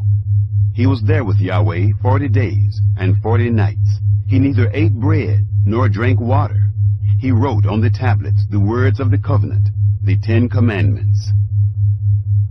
The radiant face of Moses. It happened when Moses came down from Mount Sinai with the 2 tablets of the testimony in Moses' hand, when he came down from the mountain, that Moses didn't know that the skin of his face shone by reason of his speaking with him. When Aaron and all the children of Israel saw Moses, behold, the skin of his face shone, and they were afraid to come near him. Moses called to them, and Aaron and all the rulers of the congregation returned to him. And Moses spoke to them. Afterward, all the children of Israel came near, and he gave them all of the commandments that Yahweh had spoken with him on Mount Sinai. When Moses was done speaking with them, he put a veil on his face. But when Moses went in before Yahweh to speak with him, he took the veil off until he came out. And he came out and spoke to the children of Israel that which he was commanded. The children of Israel saw Moses' face, that the skin of Moses' face shone. And Moses put the veil on his face again until he went in to speak with him. Chapter 35. The Sabbath. Moses assembled all the congregation of the children of Israel, and said to them, These are the words which Yahweh has commanded, that you should do them. 6 days shall work be done, but on the 7th day there shall be a holy day for you, a Sabbath of solemn rest to Yahweh. Whoever does any work in it shall be put to death. You shall kindle no fire throughout your habitations on the Sabbath day. Materials for the tabernacle. Moses spoke to all the congregation of the children of Israel, saying, This is the thing which Yahweh commanded, saying, Take from among you an offering to Yahweh. Whoever is of a willing heart, let him bring it, Yahweh's offering. Gold, silver, brass, blue, purple, scarlet, fine linen, goat's hair, ram's skins dyed red, sea-cow hides, acacia wood, oil for the light, spices for the anointing oil and for the sweet incense, onyx stones, and stones to be set for the ephod and for the breastplate. The skilled tabernacle workmen. Let every wise-hearted man among you come and make all that Yahweh has commanded, the tabernacle, its outer covering, its roof, its clasps, its boards, its bars, its pillars, and its sockets, the ark and its poles, the mercy seat, the veil of the screen, the table with its poles and all its vessels, and the showbread, the lampstand also for the light, with its vessels, its lamps, and the oil for the light, and the altar of incense with its poles, the anointing oil, the sweet incense, the screen for the door at the door of the tabernacle, the altar of burnt offering with its grating of brass, its poles, and all its vessels, the basin and its base, the hangings of the court, its pillars, their sockets, and the screen for the gate of the court, the pins of the tabernacle, the pins of the court, and their cords, the finely worked garments for ministering in the holy place, the holy garments for Aaron the priest, and the garments of his sons, to minister in the priest's office. The people offered gifts. All the congregation of the children of Israel departed from the presence of Moses. They came, everyone whose heart stirred him up, and everyone whom his spirit made willing, and brought Yahweh's offering for the work of the tent of meeting, and for all of its service, and for the holy garments. They came, both men and women, as many as were willing-hearted, and brought brooches, earrings, signet rings, and armlets, all jewels of gold, even every man who offered an offering of gold to Yahweh, everyone with whom was found blue, purple, scarlet, fine linen, goat's hair, ram's skins dyed red, and sea-cow hides, brought them. Everyone who did offer an offering of silver and brass brought Yahweh's offering. And everyone with whom was found acacia wood for any work of the service brought it. All the women who were wise-hearted spun with their hands, and brought that which they had spun, the blue, the purple, the scarlet, and the fine linen. All the women whose hearts stirred them up in wisdom spun the goat's hair. The rulers brought the onyx stones, and the stones to be set, for the ephod and for the breastplate, and the spice, and the oil for the light, for the anointing oil, and for the sweet incense. The children of Israel brought a freewill offering to Yahweh, every man and woman whose heart made them willing to bring for all the work which Yahweh had commanded to be made by Moses. Bezaleel and Oholiab.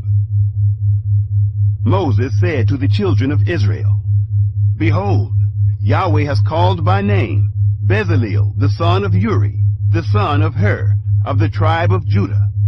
He has filled him with the Spirit of God, in wisdom, in understanding, in knowledge, and in all kinds of workmanship, and to make skillful works, to work in gold, in silver, in brass, in cutting of stones for setting, and in carving of wood, to work in all kinds of skillful workmanship. He has put in his heart that he may teach, both he and Oholiab, the son of Ahisamach, of the tribe of Dan. He has filled them with wisdom of heart, to work all kinds of workmanship, of the engraver, of the skillful workman, and of the embroiderer, in blue, in purple, in scarlet, and in fine linen, and of the weaver, even of those who do any workmanship, and of those who make skillful works. Chapter 36. The Tabernacle Underwritten. Bezaleel and Oholiab shall work with every wise-hearted man, in whom Yahweh has put wisdom and understanding, to know how to work all the work for the service of the sanctuary, according to all that Yahweh has commanded. Moses called Bezaleel and Oholiab, and every wise-hearted man, in whose heart Yahweh had put wisdom, even everyone whose heart stirred him up to come to the work to do it. And they received from Moses all the offering, which the children of Israel had brought for the work of the service of the sanctuary, with which to make it. They brought yet to him freewill offerings every morning.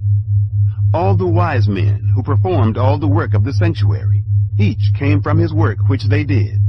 They spoke to Moses, saying, The people bring much more than enough for the service of the work which Yahweh commanded to make. Moses gave commandment, and they caused it to be proclaimed throughout the camp, saying, Let neither man nor woman make anything else for the offering for the sanctuary. So the people were restrained from bringing, for the stuff they had was sufficient for all the work to make it, and too much. The construction proceeds. All the wise-hearted men among those who did the work made the tabernacle with 10 curtains, of fine twined linen, blue, purple, and scarlet, with cherubim, the work of the skillful workmen. They made them. The length of each curtain was 28 cubits, and the breadth of each curtain 4 cubits. All the curtains had one measure. He coupled 5 curtains to one another, and the other 5 curtains he coupled to one another. He made loops of blue on the edge of the one curtain, from the edge in the coupling. Likewise he made in the edge of the curtain that was outmost in the second coupling. He made 50 loops in the one curtain, and he made 50 loops in the edge of the curtain that was in the second coupling. The loops were opposite one to another. He made 50 clasps of gold, and coupled the curtains one to another with the clasps. So the tabernacle was a unit. The curtains of goat's hair. He made curtains of goat's hair for a covering over the tabernacle. He made them 11 curtains. The length of each curtain was 30 cubits, and 4 cubits the breadth of each curtain. The 11 curtains had one measure.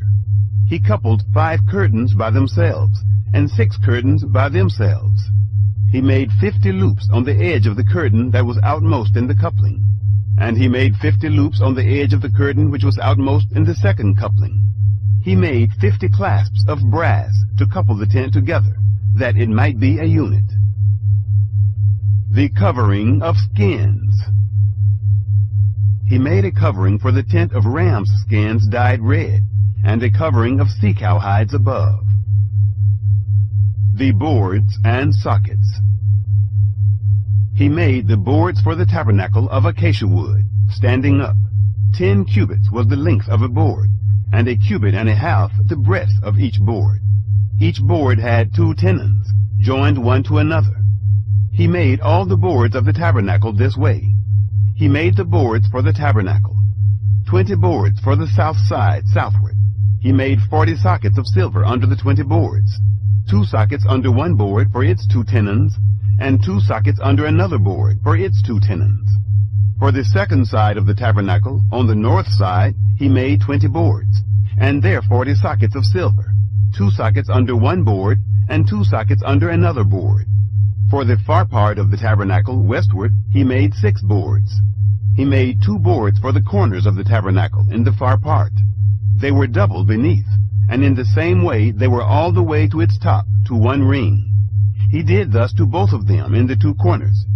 There were 8 boards, and their sockets of silver, 16 sockets, under every board 2 sockets. The bars. He made bars of acacia wood, 5 for the boards of the one side of the tabernacle, and 5 bars for the boards of the other side of the tabernacle, and 5 bars for the boards of the tabernacle for the hinder part westward. He made the middle bar to pass through in the midst of the boards, from the one end to the other. He overlaid the boards with gold, and made their rings of gold for places for the bars, and overlaid the bars with gold. The veil.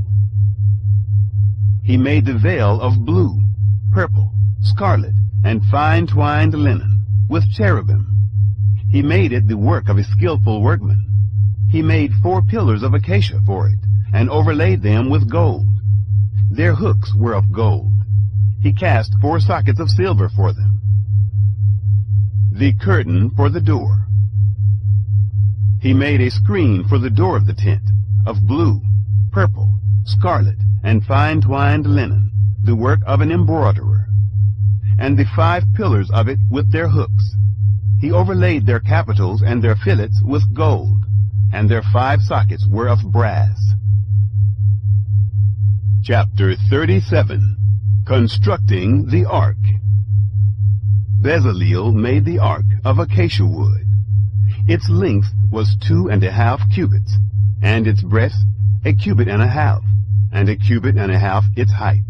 He overlaid it with pure gold, inside and outside, and made a molding of gold for it around it. He cast 4 rings of gold for it, in its 4 feet, even 2 rings on its one side, and 2 rings on its other side. He made poles of acacia wood, and overlaid them with gold. He put the poles into the rings on the sides of the ark, to bear the ark. He made a mercy seat of pure gold. Its length was 2½ cubits, and 1 cubit and a half its breadth. He made 2 cherubim of gold. He made them of beaten work, at the 2 ends of the mercy seat, 1 cherub at the one end, and 1 cherub at the other end. He made the cherubim of one piece with the mercy seat, at its 2 ends. The cherubim spread out their wings on high, covering the mercy seat with their wings, with their faces toward one another. The faces of the cherubim were toward the mercy seat. The table of showbread. He made the table of acacia wood. Its length was 2 cubits, and its breadth was a cubit, and its height was a cubit and a half. He overlaid it with pure gold, and made a gold molding around it. He made a border of a handbreadth around it, and made a golden molding on its border around it. He cast 4 rings of gold for it, and put the rings in the 4 corners that were on its 4 feet. The rings were close by the border, the places for the poles to carry the table. He made the poles of acacia wood, and overlaid them with gold to carry the table. He made the vessels which were on the table, its dishes, its spoons, its bowls, and its pitchers, with which to pour out, of pure gold. The lampstand. He made the lampstand of pure gold. He made the lampstand of beaten work, its base, its shaft, its cups, its buds, and its flowers were of one piece with it. There were 6 branches going out of its sides, 3 branches of the lampstand out of its one side, and 3 branches of the lampstand out of its other side. 3 cups made like almond blossoms in one branch, a bud and a flower, and 3 cups made like almond blossoms in the other branch, a bud and a flower. So for the 6 branches going out of the lampstand. In the lampstand were 4 cups made like almond blossoms, its buds and its flowers, and a bud under 2 branches of one piece with it, and a bud under 2 branches of one piece with it, and a bud under 2 branches of one piece with it, for the 6 branches going out of it. Their buds and their branches were of one piece with it. The whole thing was one beaten work of pure gold. He made it 7 lamps, and its snuffers, and its snuff dishes, of pure gold. He made it of a talent of pure gold, with all its vessels. The altar of incense. He made the altar of incense of acacia wood. It was square. Its length was a cubit, and its breadth a cubit. Its height was 2 cubits. Its horns were of one piece with it. He overlaid it with pure gold, its top, its sides around it, and its horns. He made a gold molding around it. He made 2 golden rings for it under its molding crown, on its 2 ribs, on its 2 sides, for places for poles with which to carry it. He made the poles of acacia wood, and overlaid them with gold. He made the holy anointing oil, and the pure incense of sweet spices, after the art of the perfumer. Chapter 38. The altar of burnt offerings. He made the altar of burnt offering of acacia wood. It was square. Its length was 5 cubits. Its breadth was 5 cubits, and its height was 3 cubits. He made its horns on its 4 corners. Its horns were of one piece with it, and he overlaid it with brass. He made all the vessels of the altar, the pots, the shovels, the basins, the forks, and the firepans. He made all its vessels of brass. He made for the altar a grating of a network of brass, under the ledge around it beneath, reaching halfway up. He cast 4 rings for the 4 ends of brass grating, to be places for the poles. He made the poles of acacia wood, and overlaid them with brass. He put the poles into the rings on the sides of the altar, with which to carry it. He made it hollow with planks. The bronze basin. He made the basin of brass, and its base of brass, out of the mirrors of the ministering women who ministered at the door of the tent of meeting. The tabernacle courtyard. He made the court. For the south side, southward, the hangings of the court were of fine twined linen, 100 cubits. Their pillars were 20, and their sockets 20, of brass. The hooks of the pillars and their fillets were of silver. For the north side, 100 cubits. Their pillars 20, and their sockets 20, of brass. The hooks of the pillars and their fillets of silver. For the west side were hangings of 50 cubits. Their pillars 10, and their sockets 10. The hooks of the pillars and their fillets of silver. For the east side, eastward, 50 cubits. The hangings of the one side were 15 cubits, their pillars 3, and their sockets 3, and so for the other side. On this hand and that hand by the gate of the court were hangings of 15 cubits, their pillars 3, and their sockets 3. All the hangings around the court were of fine twined linen. The sockets for the pillars were of brass. The hooks of the pillars and their fillets were of silver, and the overlaying of their capitals of silver. And all the pillars of the court were filleted with silver. The screen for the gate of the court was the work of the embroiderer, of blue, purple, scarlet, and fine twined linen. 20 cubits was the length, and the height in the breadth was 5 cubits, like to the hangings of the court. Their pillars were 4, and their sockets 4, of brass, their hooks of silver, and the overlaying of their capitals and their fillets of silver. All the pins of the tabernacle and around the court were of brass. The cost of the tabernacle. This is the amount of material used for the tabernacle, even the tabernacle of the testimony, as they were counted, according to the commandment of Moses, for the service of the Levites, by the hand of Ithamar, the son of Aaron the priest. Bezaleel, the son of Uri, the son of Hur, of the tribe of Judah, made all that Yahweh commanded Moses.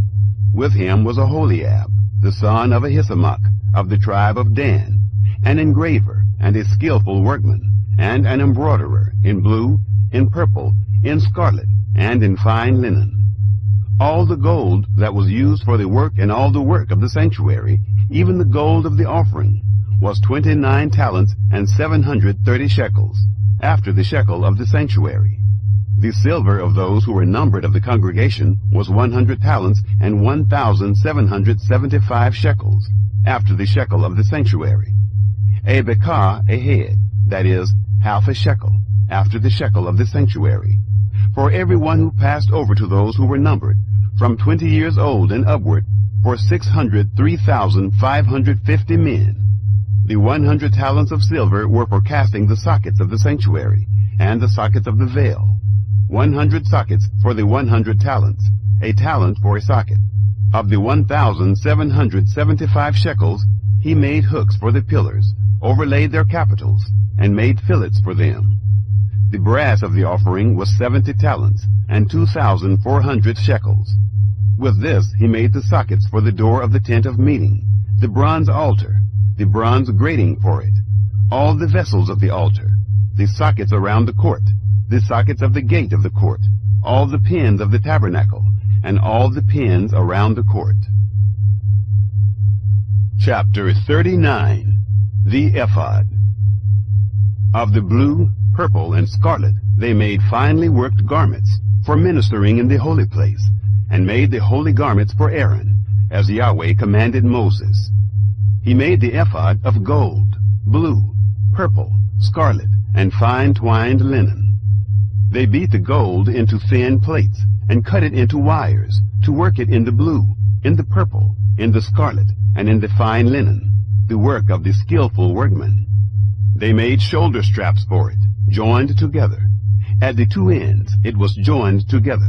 The skillfully woven band that was on it, with which to fasten it on, was of the same piece, like its work, of gold, of blue, purple, scarlet, and fine twined linen, as Yahweh commanded Moses. They worked the onyx stones, enclosed in settings of gold, engraved with the engravings of a signet, according to the names of the children of Israel. He put them on the shoulder straps of the ephod, to be stones of memorial for the children of Israel, as Yahweh commanded Moses. The breastpiece. He made the breastplate, the work of a skillful workman, like the work of the ephod, of gold, of blue, purple, scarlet, and fine twined linen. It was square. They made the breastplate double. Its length was a span, and its breadth was a span, being double. They set in it 4 rows of stones. A row of ruby, topaz, and beryl was the first row, and the second row a turquoise, a sapphire, and an emerald, and the third row a jacinth, an agate, and an amethyst, and the fourth row a chrysolite, an onyx, and a jasper. They were enclosed in gold settings. The stones were according to the names of the children of Israel, 12, according to their names, like the engravings of a signet, everyone according to his name, for the 12 tribes. They made on the breastplate chains, like cords, of braided work of pure gold.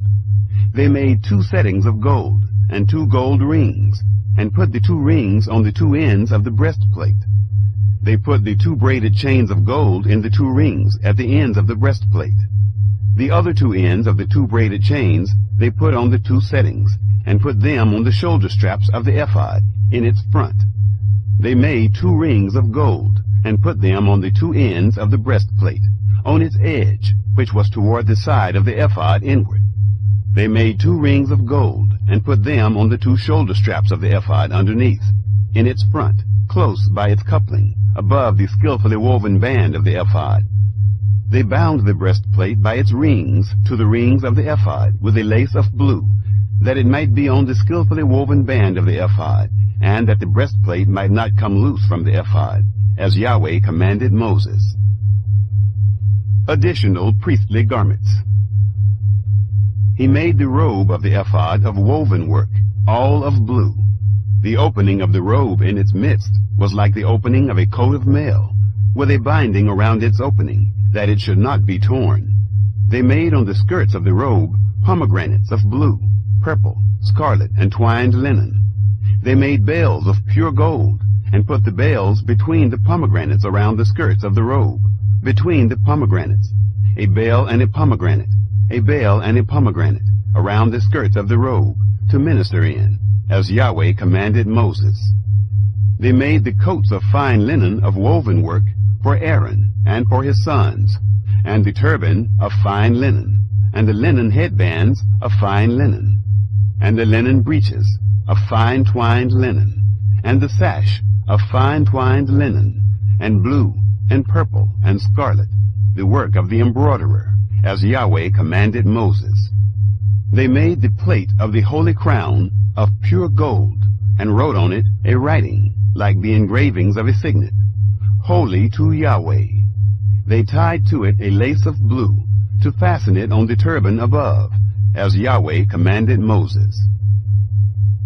Moses approves the work. Thus all the work of the tabernacle of the tent of meeting was finished. The children of Israel did according to all that Yahweh commanded Moses. So they did. They brought the tabernacle to Moses, the tent, with all its furniture, its clasps, its boards, its bars, its pillars, its sockets, the covering of ram's skins dyed red, the covering of sea-cow hides, the veil of the screen, the ark of the testimony with its poles, the mercy seat, the table, all its vessels, the showbread, the pure lampstand, its lamps, even the lamps to be set in order, all its vessels, the oil for the light, the golden altar, the anointing oil, the sweet incense, the screen for the door of the tent, the bronze altar, its grating of brass, its poles, all of its vessels, the basin and its base, the hangings of the court, its pillars, its sockets, the screen for the gate of the court, its cords, its pins, all the instruments of the service of the tabernacle for the tent of meeting, the finely worked garments for ministering in the holy place, the holy garments for Aaron the priest, and the garments of his sons to minister in the priest's office. According to all that Yahweh commanded Moses, so the children of Israel did all the work.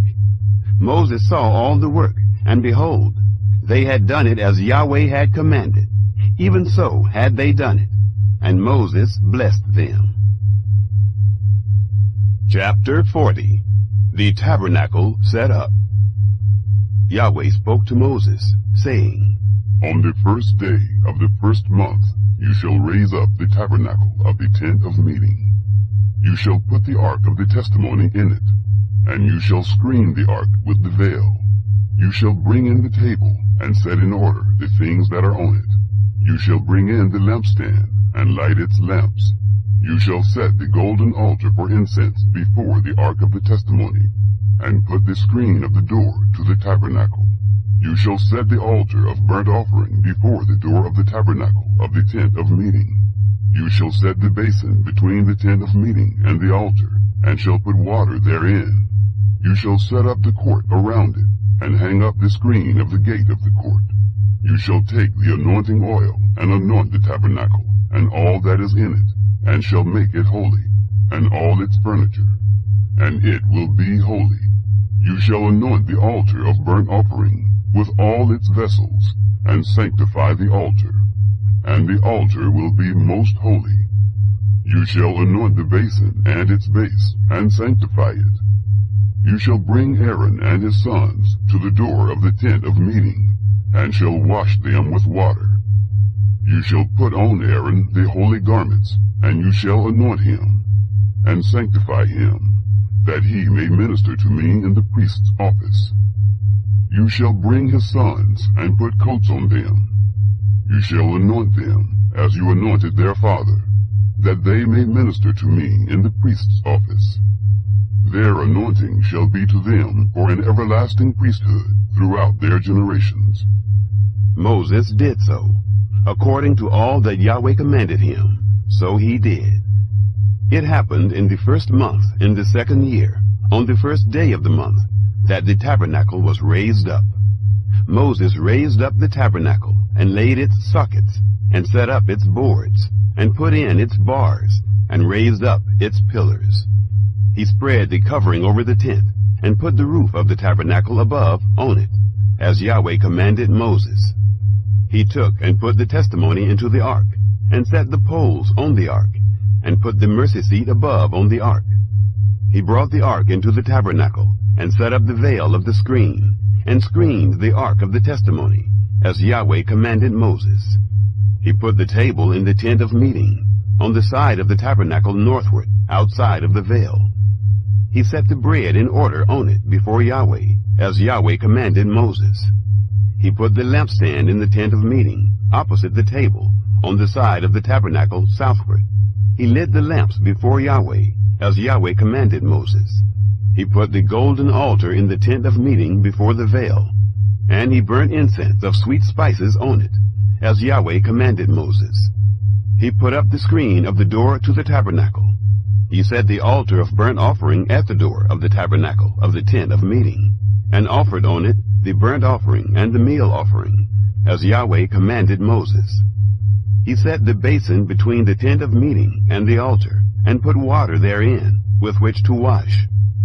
Moses, Aaron, and his sons washed their hands and their feet there, when they went into the tent of meeting, and when they came near to the altar, they washed, as Yahweh commanded Moses. He raised up the court around the tabernacle and the altar, and set up the screen of the gate of the court. So Moses finished the work. The glory of the Lord. Then the cloud covered the tent of meeting, and the glory of Yahweh filled the tabernacle. Moses wasn't able to enter into the tent of meeting, because the cloud stayed on it, and Yahweh's glory filled the tabernacle. When the cloud was taken up from over the tabernacle, the children of Israel went onward throughout all their journeys. But if the cloud wasn't taken up, then they didn't travel until the day that it was taken up. For the cloud of Yahweh was on the tabernacle by day, and there was fire in the cloud by night, in the sight of all the house of Israel, throughout all their journeys.